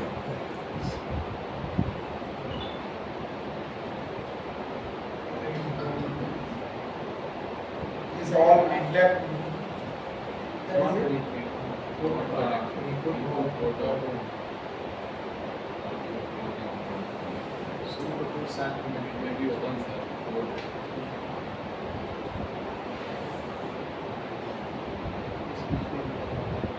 अगर से value नहीं आएगी These all version problem. Yesterday I learned this pilot. नहीं तो actually I was no problem. Now can Below. No, you just click on the errors.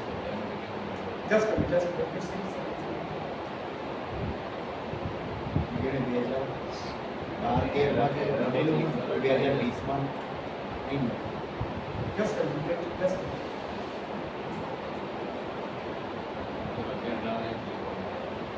Oh, I have not connected It is this. not. Yes. Yeah, I correct. have not connected It is this. not. SABC. Array, what is this? Clear करो sir ये बात Output plot of 1. is not connected. Yes, this is SABC is not. I don't want to connect it. Scope SABC. Just a minute.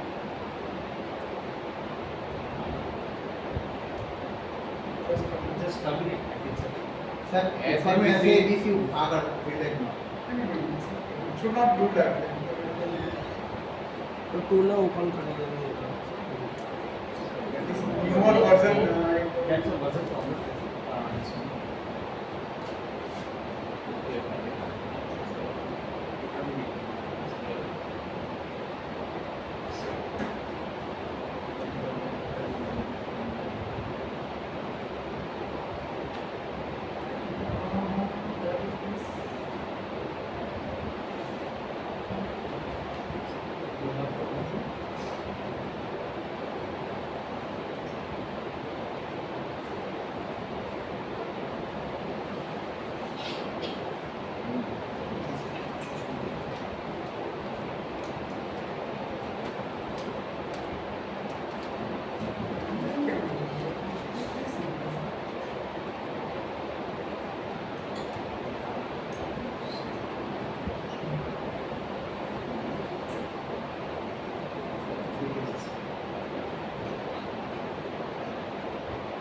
SABC वाला जो पहला वाला जो block chain open कर रहा है सर क्या भी क्वेश्चन मार्क बताइए just a minute.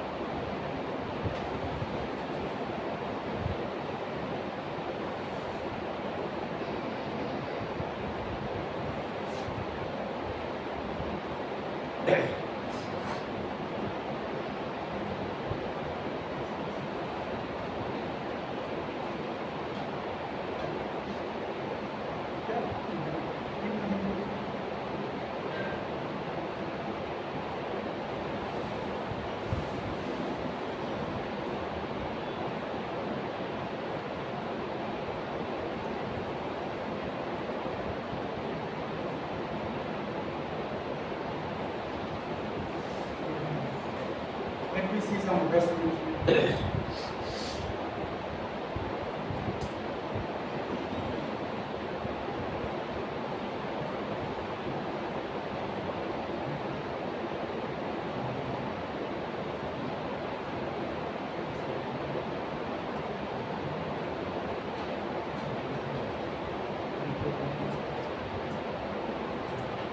I will leave that multiples for time. I will do some.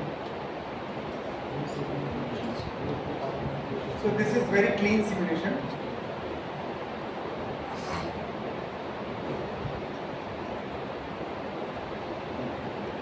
Now, are you with me? Yes sir So what is this? This is AC side of the converter. This is green, correct? This is the VDC. Now to VDC that matrix 1 by 6 I am multiplying. So what is the signal here? At this day UAUBUC. UAUBUC. So that I am multiplying 1 by 6, correct? So now this application is for StatCom.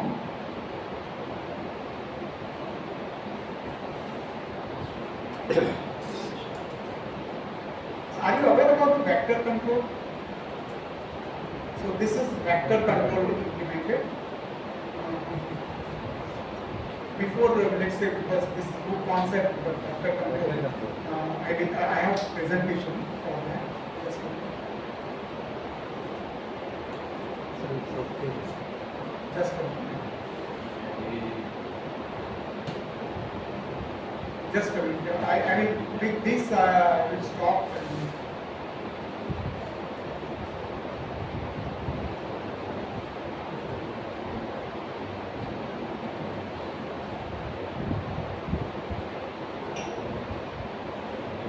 Correct? This is what I done. Correct?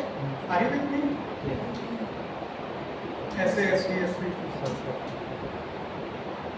Correct? DC side in terms of AC side, DC side current in terms of AC side. I will leave this PPT here.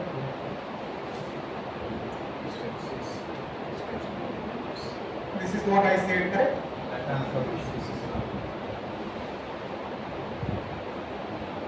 So this is your system equation.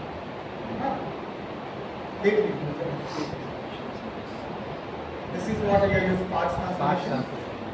This is what PLL, SRF, PLL. Now you can convert those equations. What equation I wrote it here? This equation, these three equations into this. These equations are calling ABC domain. Now from ABC, I have to go to DQ domain. So these are the equations in the DQ domain. Same domain. So quickly I will show you. This is means I will not do completely. I will give you hint and you do it yourself. Correct? So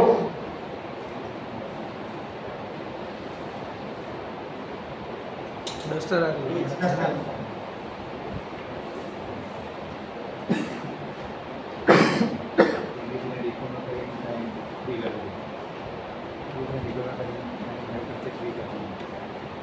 now look at here. What is the requirement? This is your grid. This is your grid. Now this is the transformer that this three-phase system, single line diagram, right? Transformer is being represented by this linkage and it is connected to a converter. So now I am representing converter is a AC source, which is the variable voltage source. I can control the voltage, is it? So this is the variable voltage source EABC. This is the fixed voltage source, which is VABC. Correct? So both are phasors. So here I can control both magnitude and the phase angle of this. Both magnitude and phase angle of this is controlled. Correct? Now let us say I want to exchange P and Q between these two systems. The value of P and Q I can give. Correct? So now question is that how much, now you see what is the control in entire system, what I can control, what variable is under my control? It is only this EABC.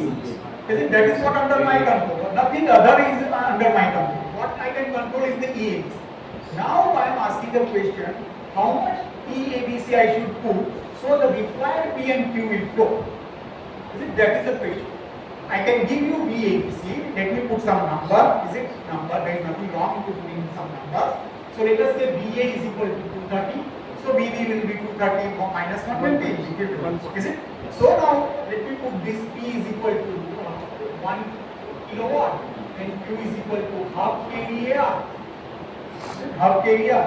So now I am questioning. I want this much of P and this much of Q has to flow from here to here. What should be the value of EABC? Is it? That is the question I am asking. So that fellow, this vector control will does that for me. Is it? So it will give me what is the V, what is the EABC I should put, so the required P and Q will flow. So if this converter has energy source on the DC side, then this P and Q you can control in all four quadrants of P and Q. What I mean to say is this: suppose this is the P, this is the Q. Let us say P and Q, positive P is in this direction, positive Q in this direction. So if I have this, let us say first thing, let us say I don't have energy source on the DC side, then can you say that P is equal to 0?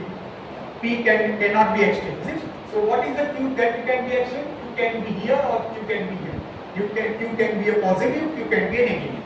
If Q is positive, my converter is working as a inductor. If my Q is negative, my converter is acting as a capacitor. Is it capacitor? Then like that. Suppose if I have energy source on the DC side of this converter, then I can be here, I can be here, I can be here, or I can be here. Is it any value of P and Q I can control in any direction? Both P and Q can be positive, P positive, Q negative, P negative. All four possible combinations there. But you can control P and Q in the limit of the converter rating. Converter rating is S, which is underscore square root of P square plus Q square. That is what we can do. So this simulation is for that. What our simulation I will show you, it is for that. And this P and Q tell me value of P and Q, I will put it there and I will show you whatever value, whatever combination of P and Q, see, that I can do it. So that simulation I will show you and also I am correct. So that simulation I will show you, and that simulation I will give you here. And if Joshi sir is staying up to 5 o'clock, then 4 to 5 I will do this, and I will show that simulation. And I will show you simulation of complete MFC based converter. I will show you simulation of such two converter. This is one converter I am creating. I will take another converter and the HVDC system. Yes. So that also I will show you. Everything I will show you in that talk. And some of the simulation I will leave with you, so you can learn. If you have any questions, you can make it and you can find it. Yes. So with this, I am stopping it here. I hope I have not bored you. Yes.